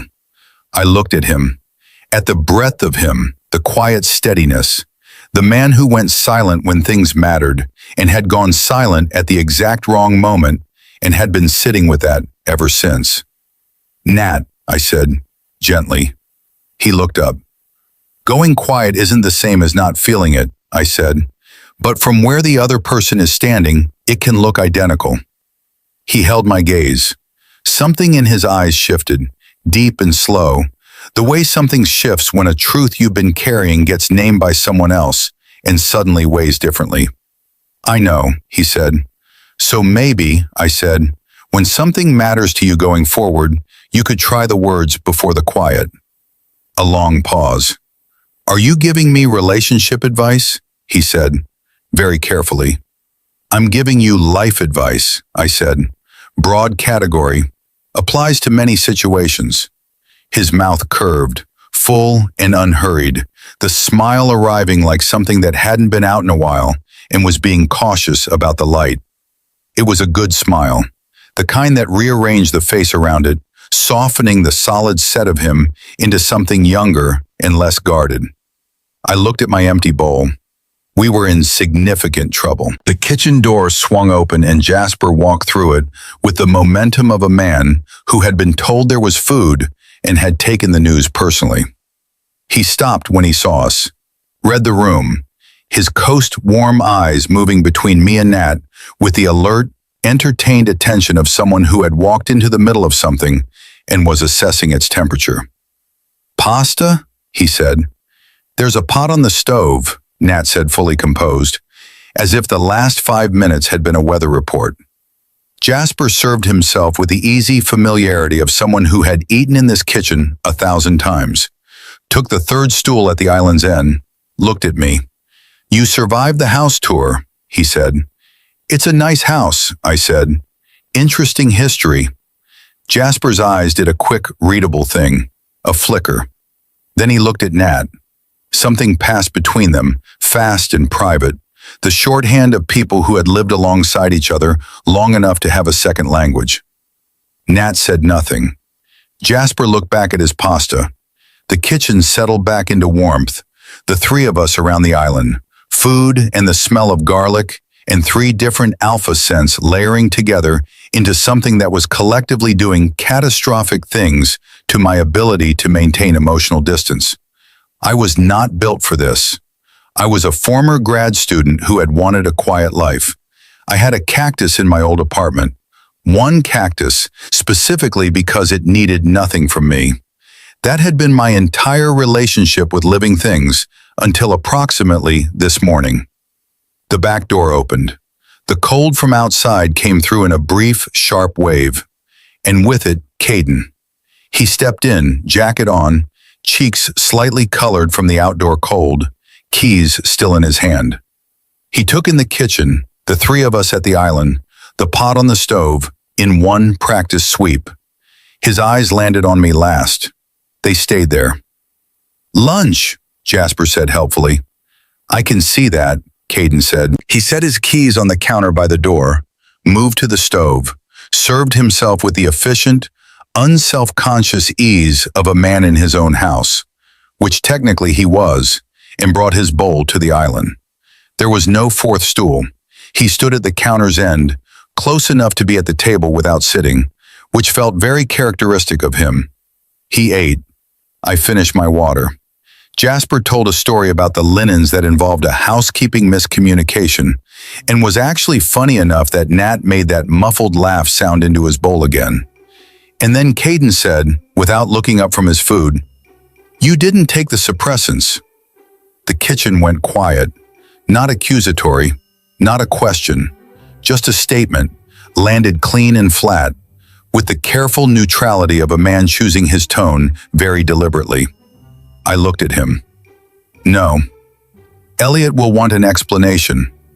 Elliot can have one, I said, when he asked me directly instead of leaving a bottle on a desk. Caden's jaw moved, the tell, small and human. The event Friday carries risk, he said, for you specifically. I appreciate the concern, I said. I'll manage my own risk. That's not how pack protocol. Caden, I said, and his name in my mouth did something to the room's temperature that I noted and declined to examine. I understand the protocol. I also understand that I am a person, not a variable to be managed. Those two things can coexist. Complete silence. Jasper had stopped chewing. Nat had set his fork down. Caden looked at me, full, direct. Those winter gray eyes doing something complicated and layered, recalibrating again, the way they had been doing since the bedroom this morning, but deeper this time, like the file he was updating had more pages than he had initially estimated. "You're not afraid of me," he said. It wasn't quite an accusation, more like an observation that didn't know what to do with itself. "No," I said pleasantly. "Should I be?" Caden set his bowl down on the counter, looked at me for a long moment, something working behind the winter gray of his eyes that he wasn't ready to name. Then something crossed his face, brief and undefended, and gone before I could fully read it. But I caught the shape of it. The edge of something that wasn't authority or recalculation. Something that looked, for just a fraction of a second, like relief. Like a man who had spent 8 months in a house full of people who had learned to be careful around him, finally meeting something that wasn't. He picked his bowl back up, ate, said nothing. Jasper looked at me across the island with the expression of a person who had just watched something historic and was trying to decide if he was allowed to celebrate it. I picked up my water glass, found it empty, set it down, and under the table my hand was trembling, not in fear, in something much worse. The specific, unwelcome trembling of a person whose emotional defenses have just taken a structural hit they weren't braced for. Because for one fraction of a second, Caden Voss had looked at me like he recognized something. And the part of me that was Eli, the original one, the laughing boy in the pale blue scarf, had recognized it right back. The kitchen held all four of us.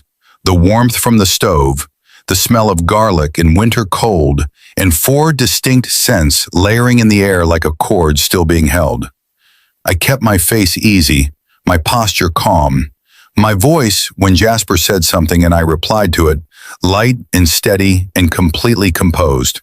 My hand stopped trembling by the time anyone might have noticed, but it had trembled, and I had felt it.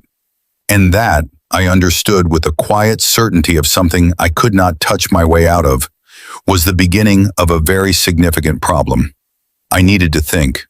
Not in the kitchen with 4 alpha scents doing structural damage to my decision-making. Not in the hallway with its vision-loaded banister. Not anywhere in this house where every surface was a loaded gun of someone else's history pointed directly at my palms. I needed air. "I'm going to walk the back garden," I said, sliding off the stool with the easy energy of a person making a completely casual and unremarkable choice. Jasper looked up. "It's cold." "I'm aware of how weather works," I said. "Thank you." Nat looked at me, reading something in my face that I hoped he was misreading. Caden said nothing, but his eyes tracked me to the back door with the quiet, consistent attention of a man whose awareness of a room apparently had no off switch. I got my jacket from the coat rack in the utility corridor. I did not look at the pale blue scarf on the lowest hook. I did not touch anything. I put my jacket on with the focused intention of a person who was completely fine and went out the side door into the gray Connecticut afternoon. The cold hit immediately, clean and sharp, the kind that clears the inside of your skull like a window opened in a stuffy room. The back garden was wide and bare, the flower beds dormant, the grass still holding the silver flat color of late morning frost. Old trees lined the far edge of the property, their branches stripped, reaching up into the low gray sky. I walked. No direction. Just movement because my body needed it, because the kitchen had been warm in too many ways, and warmth was something I needed to metabolize before it made decisions on my behalf. My hand had trembled. I pressed it flat against my thigh now as I walked the garden path, willing it to remember that it belonged to Mason Harlow, that the body I was in had a history of its own, and my responses were being filtered through someone else's nervous system, and I could not always trust the degree of what I felt, because some of it was borrowed, and some of it was mine, and I had not yet figured out which was which. Caden's face, that fraction of a second. I stopped walking, stood in the middle of the dead garden with my hands in my jacket pockets and my breath making small clouds in the cold air, and thought very carefully about what I was actually doing here. The universe had sent me into Mason's body, into this pack, into a house where a person named Eli had lived and loved and been failed and left. The coincidence of the name alone was enough to confirm that this was not random. Something was meant to happen here. Something I was supposed to do or understand or repair. But I had not anticipated that repairing it would feel like this.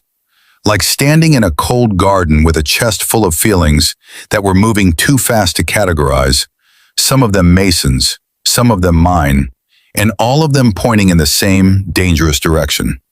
I heard the side door open behind me. I did not turn around. I had a general sense from the scent arriving on the cold air before the footsteps that it was not any of the three I might have expected. Pine in cold air. Caden.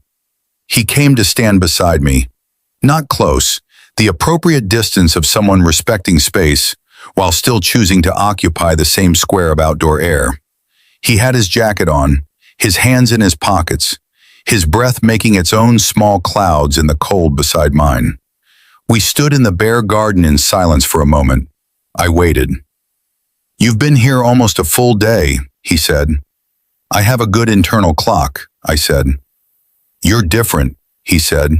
Not Elliot's version of the observation, precise and suspicious.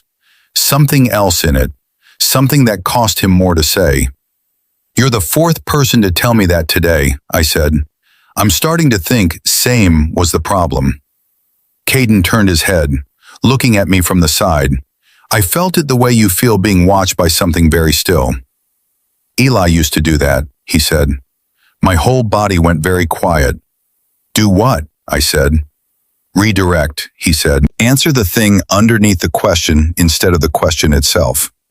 I kept my eyes forward, on the bare trees at the garden's edge, on the flat gray sky above them, on anything that was not Caden Voss, standing 12 inches to my left, saying the name Eli in the same breath as something I had just done. "Tell me about him," I said.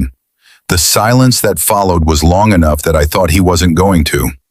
Then Caden exhaled, a long, slow breath that came out visible in the cold and dissolved. "He was the pack's bonded Omega," he said, informally, by choice, his. A pause. "He chose all four of us, chose this house, chose to build something here." "And you let him leave," I said. Caden's jaw did the thing. "Yes." "Why?" A long pause. The cold sat between us. "Because I thought it was temporary," he said. "I thought he'd come back." 8 months is a long time to wait on that assumption, I said. "Yes," he said, simply, without defense. I looked at him then. I couldn't help it. At the profile of him, the sharp jaw, the winter gray eyes looking at the same bare trees I had been looking at. The particular stillness of a man who had trained himself so thoroughly not to need things that when he needed something he didn't have the vocabulary for it. "What happened?" I said. He was quiet for long enough that I thought the conversation was over. Then, Elliot told him the informal bond had no legal standing, that in any territorial dispute or pack renegotiation, he would have no protected status. He said it clinically because that's how Elliot handles things he can't control emotionally. He framed it as information. A pause. Eli heard it as what it was. "Which was?" I said. "A reminder that we had never made him permanent," Caden said. "That after 2 years, he was still technically a guest." The cold air sat in my lungs. I breathed through it. "And you didn't correct it," I said. "I wasn't there," he said. "You weren't there," I repeated. "No." "And after?" Another long silence. His breath made a cloud, dissolved. "He came to me," Caden said, "that night, asked me directly if I would make it permanent, if any of us would." A pause. I told him I needed time to consider the implications. The garden was very quiet. The trees stood bare and still. You told him, I said, making sure I had this correct, that you needed time. After 2 years. Yes. I looked back at the trees. I was working very hard to keep my voice level and informational, and not to let the anger that was climbing my sternum become audible, because the anger wasn't mine to have, or it was mine to have, or it was Eli's, or it was all three, and I had not sorted that out yet. He left the next morning, Caden said. I thought he'd be back by the weekend. I thought he was making a point. He wasn't making a point, I said. I know that now. He was leaving, I said, because you gave him the answer. You just packaged it as a question. Caden turned to look at me fully, his winter gray eyes direct and unshielded in a way that the indoor version of him kept carefully behind glass. Yes, he said, very quietly. We stood in the cold together and looked at each other, and something in the quality of that look had shifted from every other look we had exchanged today. This one had no recalibration in it, no update the file energy, just two people standing outside in a dead garden with the truth of a thing between them, untidy and unresolved. Why are you telling me this? I said. Caden looked at me for a long moment. Then he looked back at the trees. Because you asked, he said, and because you're the first person in this house who has. I turned that over, the specificity of it, the four of them living in 8 months of a closed room, and a pale blue scarf and a chipped piano key, and none of them asking each other, not out loud, not in the actual words. Caden, I said. He looked at me. Needing time to consider the implications, I said, is not the same thing as needing time to feel it. One of those is logistics. The other is fear. His jaw moved. The tell. But this time it stayed. Longer. I know, he said. Which one was it? The longest pause yet. The cold between us. His breath and mine. Fear, he said. I nodded, looked away. Back to the trees. We stood there another moment, not quite comfortable and not quite uncomfortable, in the specific middle space of two people who have just exchanged something real and are not sure what the correct next step is. Then the side door of the house opened. Elliot stepped out. He was carrying his tablet and wearing the expression of a man who had come outside for a specific reason and had arrived to find a scene that was updating his calculations in real time. His dark-rimmed glasses caught the flat outdoor light. His careful eyes moved between me and Caden with the precise, methodical attention of a man doing math. The Friday event brief needs your sign-off, he told Caden. I'll be in shortly, Caden said. Elliot did not go back inside. He came down the path, stopping a few feet away, his scent adding to the cold air. The dark spice of him, herb and warmth, and that medicinal edge. He looked at me. You went through the second floor, he said. I looked at him calmly. I walked through the corridor. I didn't go into any rooms. The east corridor specifically, he said. His voice was precise and flat. I have a motion sensor on Eli's door, standard security. It registered contact with the handle. The cold air landed differently. I kept my face entirely still. I was curious about the house, I said. Nat was showing me around. Nathaniel showed you the ground floor, Elliot said. The east corridor on the second floor is not part of a ground floor tour. I took initiative, I said. You touched the handle of a sealed room, he said, on your first day, having shown no awareness of that room's existence at breakfast. Each sentence was a step. I could feel where they were leading. I kept my breathing even and my face easy and my hands perfectly still in my jacket pockets. I saw the blue curtains from the garden path, I said. Same answer as before. Consistent, provable only by disproving it, which required him to establish I hadn't been on the garden path, which I had. Elliot looked at me for a long moment. Behind those glasses, behind all that careful precision, something had shifted. Not the recalibration of earlier, something with more heat in it, more pressure. "Who are you?" he said. Not what Jasper had asked, warm and curious in a dark corridor. This was different. Elliot's version of the question had edges. "Mason Harlow," I said, steady. "Mason Harlow," he repeated, flinched at loud sounds, ate his meals quickly and excused himself before anyone could leave first, kept his eyes down in direct alpha presence, touched nothing in this house that wasn't specifically assigned to him. He took one step forward, measured. "You have done none of those things, not once, in a single day." The garden was very quiet. Caden had gone still beside me. "Trauma responses change," I said. "Environments change them." "In 12 hours?" Elliot said. "When the environment is different enough," I said. "Yes." "What's different?" he said. "I am," I said. Elliot's jaw was set. The dark spice of his scent had sharpened, the medicinal edge of it more present, the way his scent always seemed to mirror his internal state, whether he intended it to or not. His eyes were doing several things at once behind the glass of his composure, and the one I could read most clearly was not anger. It was fear, which was interesting and complicated, and landed in my chest in a way I had not been braced for. "Elliot," I said, quieter, "what are you actually afraid of?" His expression cracked, 1 degree, the smallest fracture in the most controlled face I had seen all day. "That you're not real," he said, very low, like it had come out before he authorized it. The garden held us all. Caden beside me, motionless. Elliot 3 feet away, rigid with the effort of having just said something he had not planned to say. I looked at him, at the fear living in those careful, precise eyes, at the man underneath all the protocols and tablets and measured sentences, who had told the person he loved that love had no legal standing and had been living in the ruins of that clinical honesty for 8 months. "I'm real," I said, soft. "I'm standing in your garden in the cold, and I'm real." "That's not what I meant," he said.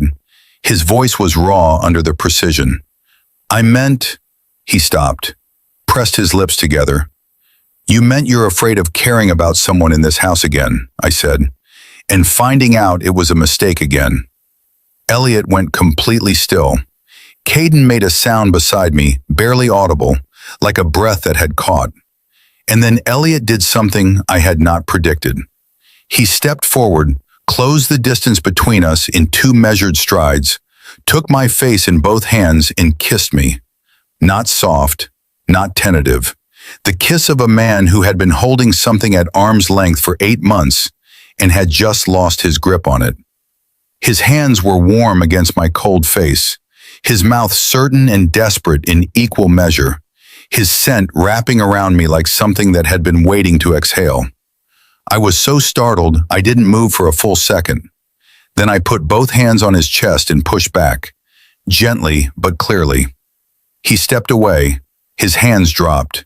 His face was doing something I had never seen on it, stripped of every careful layer, just the thing underneath, raw and undefended and horrified at itself. "I'm sorry," he said, stiff, immediate. "Don't be sorry," I said. My heart was hitting my ribs at a pace that was deeply unprofessional. "Just talk to me like a person instead." He stared at me. "I have been talking to you like a person," he said. "You have been issuing me documents and motion sensor reports," I said. "That's different." Something behind his eyes wavered, the horror of the moment shifting into something else, something that didn't have a name yet, but was in the neighborhood of recognition. Then Caden said, from beside me, very quiet and very even, "Elliot." And the single word, the name, the tone of it, did something to all 3 of us.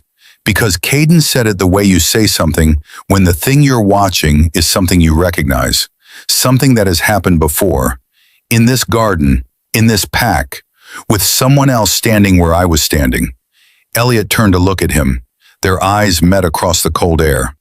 And I understood, with a slow, terrible clarity, what I was seeing. This had happened before. This exact configuration, feelings surfacing sideways and badly timed and not communicated until too late. Elliot doing something desperate and clinical in turns. Caden watching and not stopping it. The three of them, or the four, or some version of this exact broken geometry, had already played this out once. With Eli, the first one, and it had ended with a closed room and a pale blue scarf on the lowest hook, and 8 months of silence where a laughing boy used to be. I stepped back, one step, putting clean air between myself and both of them. I think, I said, and my voice was steady, I made sure of it, that we need to stop. They both looked at me. Not forever, I said.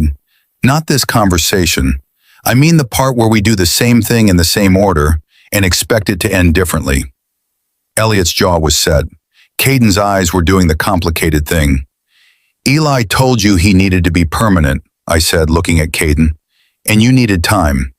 And that ended it. I looked at Elliot. And you told him his love had no legal standing, and that ended it. I looked between them both. And now it's 8 months later and you're out here in a cold garden making the same moves with different consequences, only because I don't know the full script well enough to deliver the lines Eli did. The silence that followed had weight. Real weight, the kind that settles. So before any of this goes further, I said, I need you to understand something. I am not a replacement. I am not a rerun. And I am not going to let what happened to him happen here again, to me or to any of you. Because watching 4 people destroy something real through fear and bad timing and clinical deflection is not something I came here to experience firsthand. Elliot stared at me, his hands at his sides, his face bare in the cold in a way it had not been all day. How do you know all of that? He said, very low.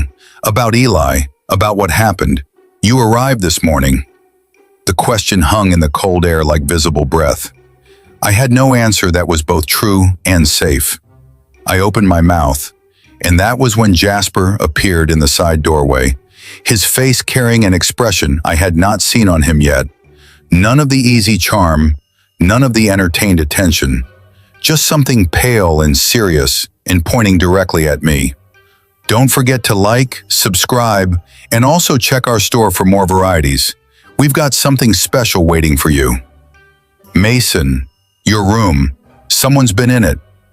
I was moving before the sentence finished, not running, walking fast with the focused, ground-eating stride of a person who has just had their private space violated and has feelings about that which they are currently converting into forward momentum.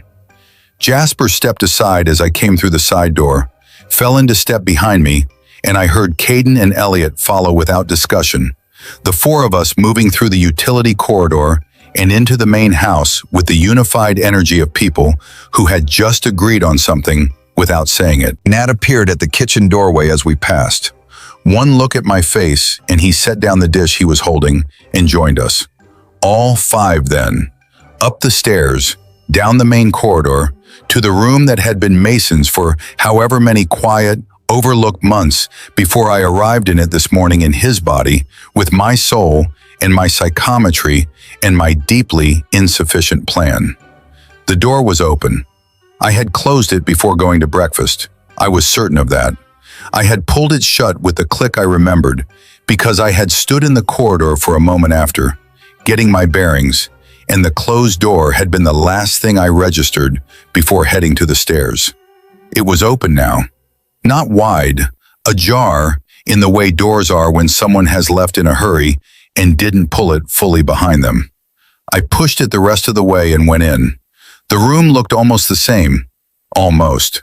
The wardrobe door was slightly off from how I had left it. The bedside drawer was not quite closed.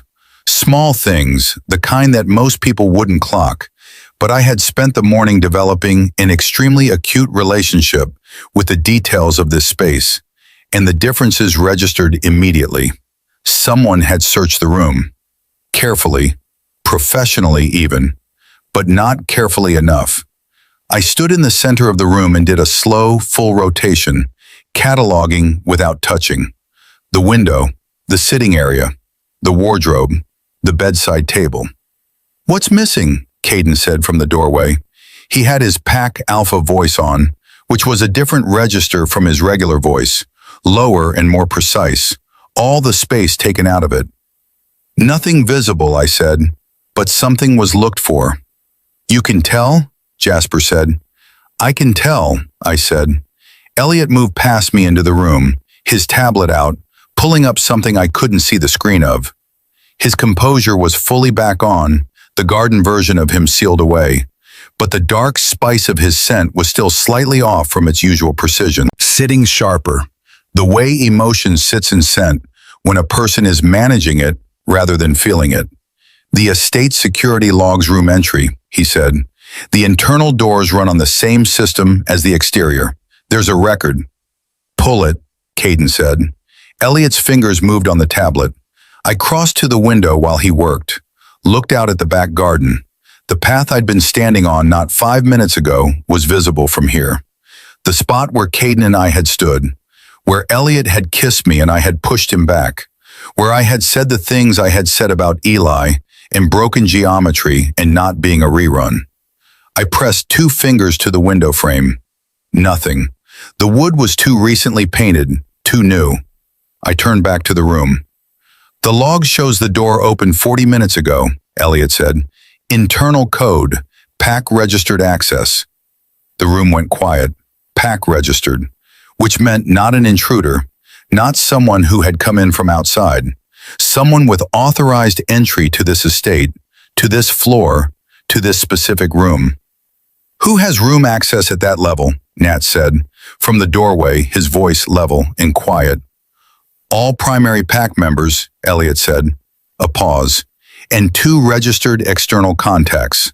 The legal representative and the Pack's external liaison." "Mercer's liaison," Caden said. Flat. Cold. "He was here this morning," Elliot said, "for the preliminary Friday arrangements. I escorted him through the main floor only." Another pause, and this one had weight. "I left him in the front sitting room for 11 minutes while I took a call."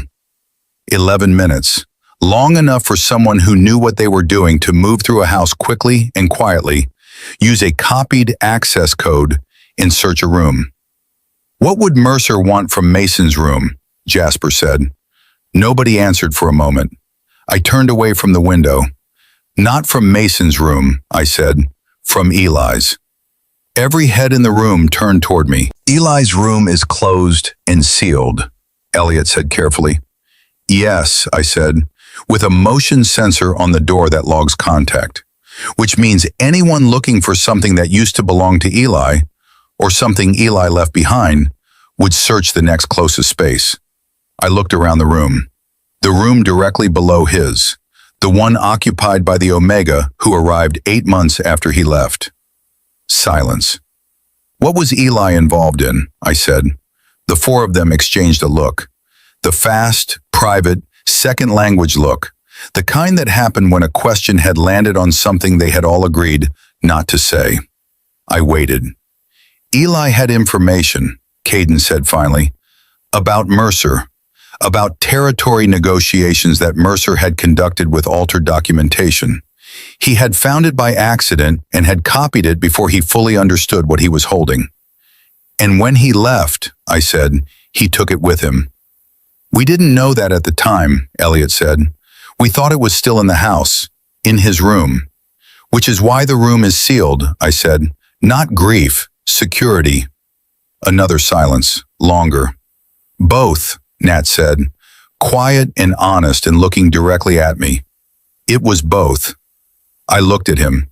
The steadiness of him, the cedar and smoke, the man who went quiet when things mattered and was choosing right now not to.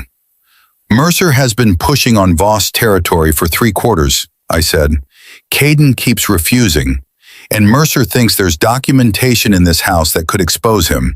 So he sent his liaison here under the cover of Friday event prep to look for it." I looked at Caden, and what he found instead was a room that had been lived in, recently, differently from how it had been before.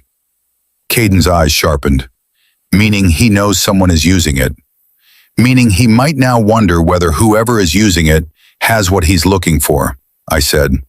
The room recalibrated. All four of them, doing it simultaneously, the shift from personal history to immediate operational problem, happening with the smooth, practiced speed of a pack that functioned well when it had a clear threat to face. Which was interesting and useful and filed. We need to run the Friday event as normal, Caden said. Anything that looks like a change in posture tells Mercer his search mattered. Agreed, Elliot said, which means the event proceeds and Mason attends, Caden said. He looked at me. And I need to know if you can handle a room full of outside alphas without the suppressants. I've been handling a room full of inside alphas all day without them, I said. I think I'll manage. Jasper made that sound again, the almost laugh. The suppressants were never about managing you, Caden said, and the way he said it was different from this morning. From protocol delivery, from authority. It was direct, personal. They were about keeping you below the radar of people who would use your presence as leverage against this pack. That was the actual reason.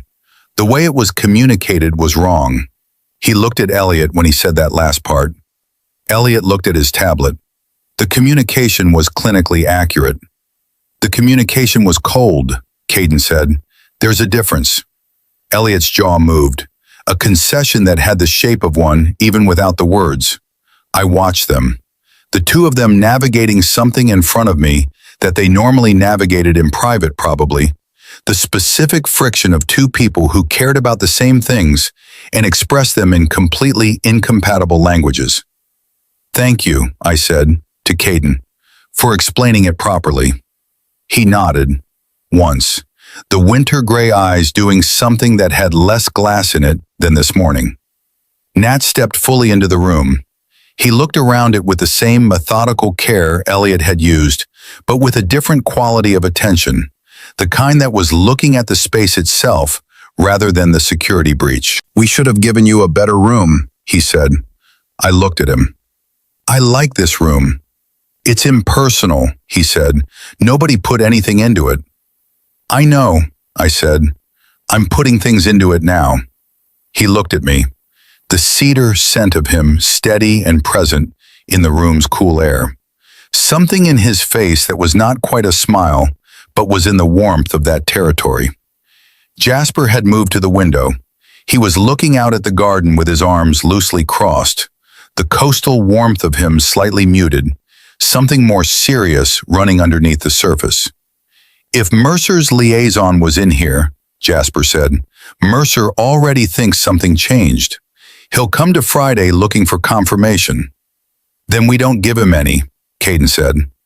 Or, I said, and all four of them looked at me, we give him something to look at that isn't what he actually came for. A beat. What do you mean? Elliot said. Mercer comes Friday expecting to read this house, I said. He wants to know if Eli's information surfaced. He wants to know if the Voss pack is vulnerable. He wants angles. I looked at each of them in turn.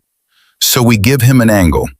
A visible, obvious one that leads nowhere, while the real conversation happens somewhere he's not looking. Silence. Caden studied me, really studied me, the full weight of that winter gray attention without any of the management or recalibration energy. Just looking, the way he had looked at the laughing boy in the pale blue scarf, with something present and unshielded. You've done this before, he said, not quite a question. I've read enough situations to know when someone is trying to read mine, I said. Same principle. Elliot looked at me over his tablet, the sharp, careful eyes doing their work. Then he lowered the tablet by an inch, which was apparently the Elliot Ward equivalent of a standing ovation. It could work, he said. It would work better, Jasper said, turning from the window with the smirk back on, but cleaner now, less performance. If we knew exactly what Mercer thinks he knows. He looked at me.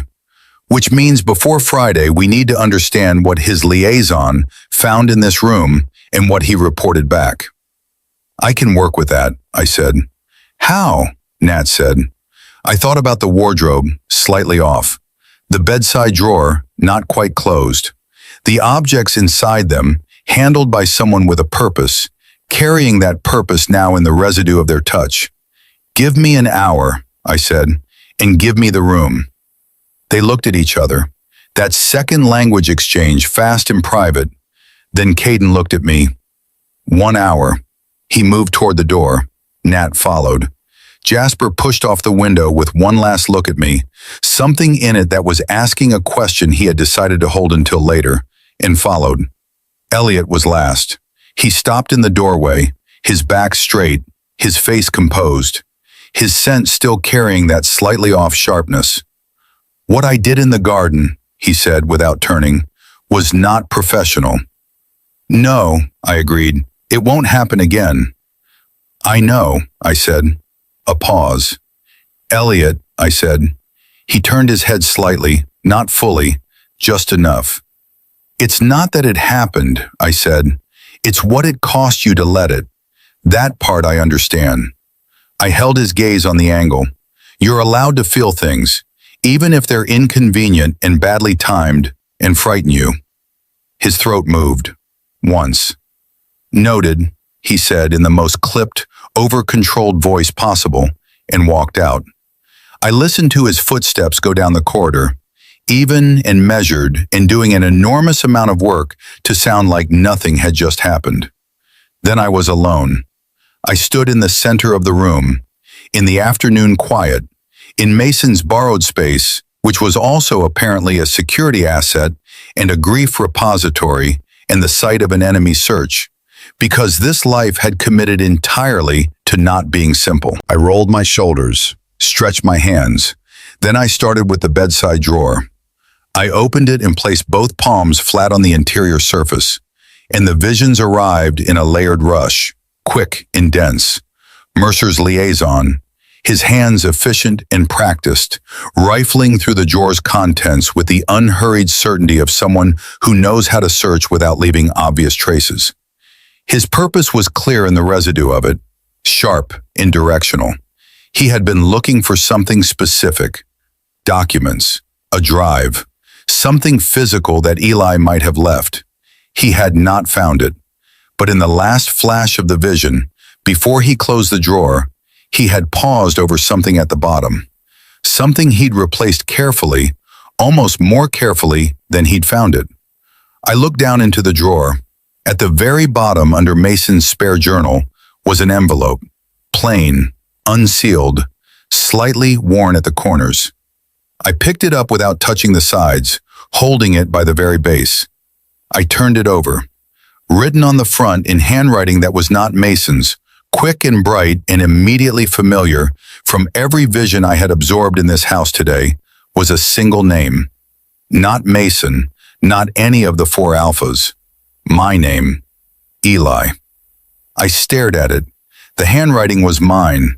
The letter in that envelope had been written by Eli, the first one, left in the room below his, in a drawer, in a house he had walked out of 8 months ago. Left for someone.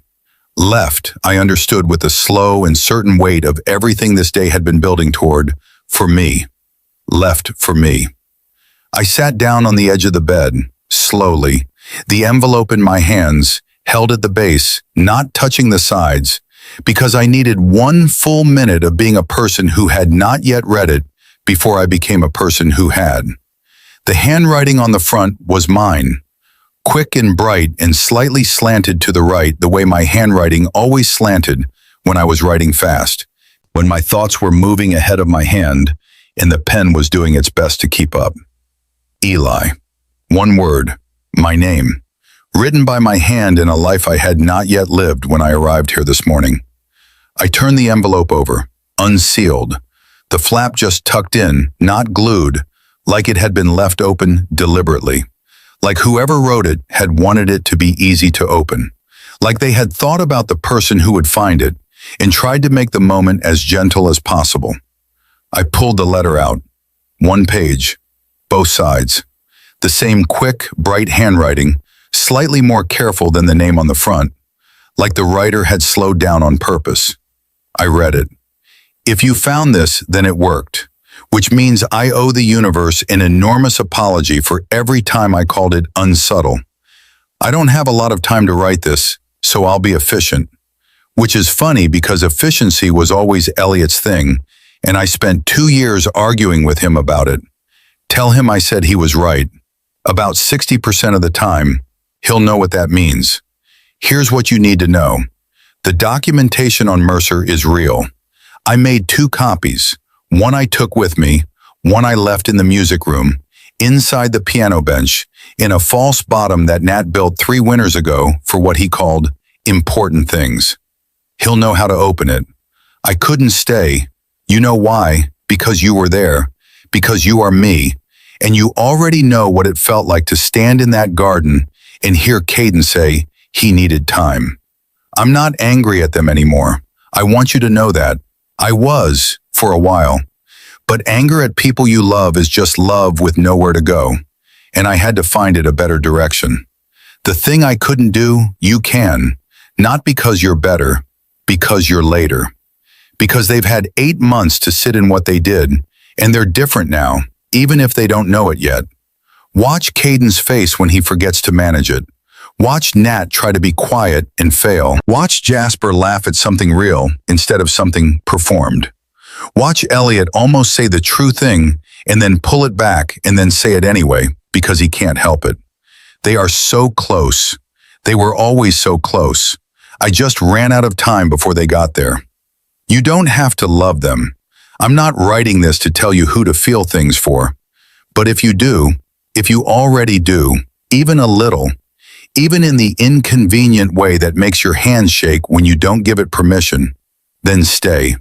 Make them earn it properly this time. Make them say it out loud, in actual words, not implications and protocols and things that sound like love, but have all the feeling taken out. Make them permanent, or let them make you permanent. Either way, just make sure it counts. The quiet life we wanted is still possible. It just looks different from what we imagined. Turns out it has more people in it, and apparently a very large Connecticut estate that could use someone who gives it noise. Be loud, Eli. Be loud enough for both of us. I love this pack. I never stopped. I just needed them to love me back in a way that showed. Now go. They're waiting. And for what it's worth, the coffee really is excellent. I sat with the letter for a long time. The room held me. The gray afternoon light through the window, the impersonal furniture that I had been, apparently, selected to fill with something, the silence that Mason had lived in and Eli had left behind, and I was currently occupying in the specific in-between state of a person who has just received instructions from themselves and has no reasonable basis to argue with them. Be loud, Eli. I folded the letter, put it back in the envelope, put the envelope in my jacket pocket next to the suppressant bottle. Then I stood up, straightened my jacket, and went downstairs. They were in the main sitting room, all 4. Caden at the window, standing the way he stood in outdoor spaces, like he was reading the territory. Nat on the couch with his arms on his knees, forward and grounded. Jasper in the armchair with his phone, not looking at it. Elliot at the writing desk with his tablet, also not looking at it. 4 people in one room doing an excellent impression of not waiting. They were waiting. I stood in the doorway. They all looked up. Music room, I said. All of you, now. Jasper's eyebrows went up. Nat stood. Caden turned from the window. Elliot set his tablet down. Nobody argued. I led them to the music room. The upright piano, the chipped lower key, the afternoon light coming through the single window, warmer in this room than the rest of the house, caught in the wood and the strings and the walls. I stood at the piano and looked at Nat. The bench, I said. Open it. He looked at me. The false bottom, I said. You built it 3 winters ago, for important things. The room went very still. Nat looked at the bench for a long moment. Then he crossed the room, crouched in front of it, and opened the hinged seat. Inside, sheet music, old and slightly yellowed. He reached past it, pressed 2 points near the back corners, and the false bottom released. Inside was a slim folder, dark blue, sealed with a small strip of tape.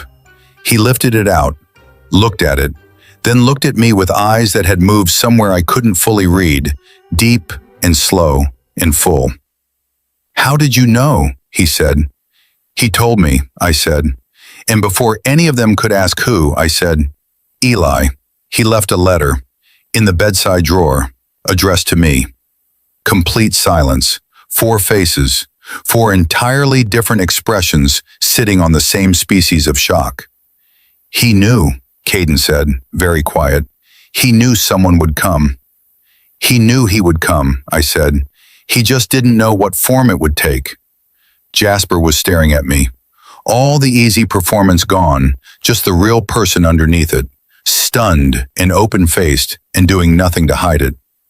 "You're him," he said. "You're actually him." "I'm me," I said, "but yes, also him. It's complicated and I'm still working on the grammar of it, so please hold your metaphysical questions until I've had more coffee." "Eli." Nat said my name, my actual name. In his voice, the cedar and smoke of him, with something in it that broke open quietly, the way things break when they have been held together under pressure for a very long time. "Yeah," I said, soft. He crossed the room in 3 steps and put his arms around me. Not careful, not measured, just full, the way a person holds something they thought they'd lost. His scent wrapping around me solid and deep and present. And I felt Mason's chest do something it had probably never done in this house before. It felt like being held by something that had roots. I put my arms around him back. Jasper was off the chair before Nat let go, and his version was different, warmer and slightly chaotic, his scent all coast and rain, his voice at my ear saying something that started as a sentence and became just my name, twice, like he was checking it was real. I let him. When he stepped back, his eyes were bright in the specific way eyes go bright when they are refusing to do the thing they want to do, and he laughed instead, that real, unguarded sound, and pressed the back of his hand briefly to his mouth like that would help. It didn't, but I appreciated the attempt. Elliot stood by the writing desk. He had not moved.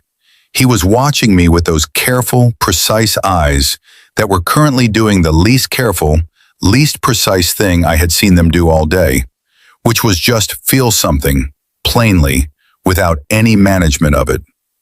I crossed the room to him, stopped a foot away. 60%, I said. He said to tell you 60%. He said you'd know what it means. Elliot's jaw moved. Once. His throat worked. It means, he said carefully, that he kept track. He did, I said.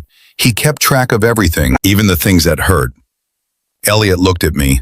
The full weight of those dark-rimmed eyes, the dark spiced scent of him doing something warmer than its usual medicinal edge, like the thing underneath the precision had decided it was allowed to breathe. I should have said it mattered, he said. The bond, his place here. I should have led with that instead of the legal framework. Yes, I said, you should have. I was afraid the feeling was too large, he said. If I put it in words, it would be too large to take back. Elliot, I said, that's the point. He looked at me for a long moment. Then, with the deliberate and slightly terrifying precision of a man who has decided to do something and is committing to it fully, he reached out, took my hand in both of his, and held it. Not a kiss this time, not desperate, just held, his hands warm and certain, his thumb moving once across my knuckles. You matter, he said. Here, in this pack, to me. That's not a protocol, that's the actual truth. I looked at our hands, at the careful strength of his grip. Thank you, I said, for saying it in words. I'll work on saying it sooner next time, he said. Marginally sooner would be fine, I said. We don't need to overcorrect. Behind me, Jasper made the laugh sound into his own shoulder. Caden had not moved from the edge of the room. I let go of Elliot's hands and turned. Caden stood by the window, the blue folder in his hand, where Nat had passed it to him at some point. He was looking at it, but not seeing it. The winter gray eyes elsewhere, somewhere inside the last 8 months. I walked to him. He looked up when I stopped in front of him, close enough that his pine and cold air scent settled around me with the full, focused weight of it. I needed time to consider the implications, I said. His words, the ones that had ended everything. Yes, he said. Do you still? I said. He looked at me. The managed, sealed version of his face had come down. Not the garden version with its raw edges and visible guilt. Something past that. Something quieter and more final. Like a person who has done the reckoning alone and arrived at the other side of it. No, he said. I know exactly what I want. I've known for 8 months. I just needed to stop being afraid of how much it costs to say it. So say it, I said. His hand came up, slowly, careful. He pressed his palm against the side of my face, warm and certain, and looked at me with those unshielded winter gray eyes. You're permanent, he said, if you want to be. Not a concubine, not a secondary bond. Permanent, registered, real. All 4 of us if you'll have us, and all the work that comes with that, because there is work, and we are all a significant amount of trouble. Caden, I said. Yes? I'm also a significant amount of trouble, I said. I have a superpower that violates everyone's privacy. I argued with your pack protocol on day 1. I kissed nobody back today on principle, and I intend to open every room in this house and learn its entire history whether anyone likes it or not. His mouth did something. The ghost of a smile, real and slow. The kind that came from somewhere deep rather than the surface. I know, he said. Okay, I said. Then I leaned up and kissed him. Not long, not dramatic, just the press of it, warm and certain, his hand still against my face, his scent surrounding me like winter trees and cold air, and something underneath both of those that was just him, the actual him, the one under the glass. When I pulled back, his eyes were closed for 1 more second. Then they opened. The gray of them had something in it that had not been there this morning. Something settled and present and not afraid of itself. Okay, he said. Behind us, in the music room, Nat was holding the folder against his chest with his eyes closed, and Jasper had his arm around Elliot's shoulders with the casual ease of long habit, and Elliot had not removed it, which was itself a small, historic event. I looked at all of them, these 4 difficult, complicated, deeply imperfect men in their Hartford estate, with their guilty silences and their clinical deflections, and their real laughs, and their cedar smoke steadiness, and their unguarded moments that they were slowly, with enormous effort, learning to let be seen. They had failed Eli. The first one, the one who had laughed and loved and run out of time. But they were different now. 8 months of a closed room and a pale blue scarf and a chipped piano key different. The kind of different that is quiet and permanent and costs something real. And I was here. Not instead of him, not as a replacement or a rerun or a second draft, as a continuation. Right, I said to all 4 of them. Friday, Mercer, that folder goes to your legal team today, not after the event. We control the timing. I looked at Caden. He sent his liaison in here because he's scared of what you have, which means you use it from a position of strength, not defense. Caden looked at me. Something in his expression that was new and warm and doing nothing to hide itself. You've been here 1 day. I work fast, I said. Eli used to say that, Nat said from the other side of the room. Soft and sure, the grief in it not gone, but held differently now, like something you carry when you finally found the right way to hold it. I know, I said. He told me. Jasper tilted his head. Are we going to talk about the metaphysics of this whole situation at some point? Because I have questions, significant questions. Later, I said, pack meeting first, legal team call second, existential debrief third. He's already running the schedule, Jasper said, to no one in particular, with the real smile on full and doing nothing to contain it. Day 1, He's already running the schedule. someone has to, I said. I handle scheduling, Elliot said. Then we'll co-handle it, I said. A pause.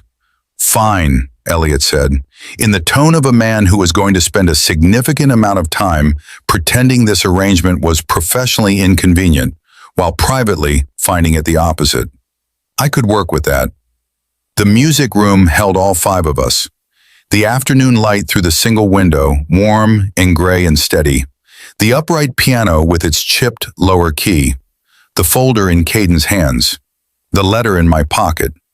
The 4 of them surrounding me with their distinct, layered sense that my body had spent all day cataloging and my brain had spent all day refusing to act on, and my heart had apparently been filing as home this entire time without telling anyone. I looked at the piano, then I sat down on the bench, settled my hands over the keys, and played the opening notes of something simple and quiet. Not performing, just filling the room with sound the way the letter said to. Be loud, Eli, loud enough for both of us. The notes moved through the air, and the 4 of them were still behind me, listening, and the chipped lower key made its small, imperfect sound right where it was supposed to, and I let it. Because some things were imperfect and still exactly right. Because the quiet life I had wanted had arrived in the most complicated, crowded, emotionally overwhelming shape possible. And I was staying. The coffee was excellent, and for the first time since I woke up in someone else's silk sheets with 4 alpha cents load-bearing in the air, I was not the forgotten one. I was the found one, and that finally was enough.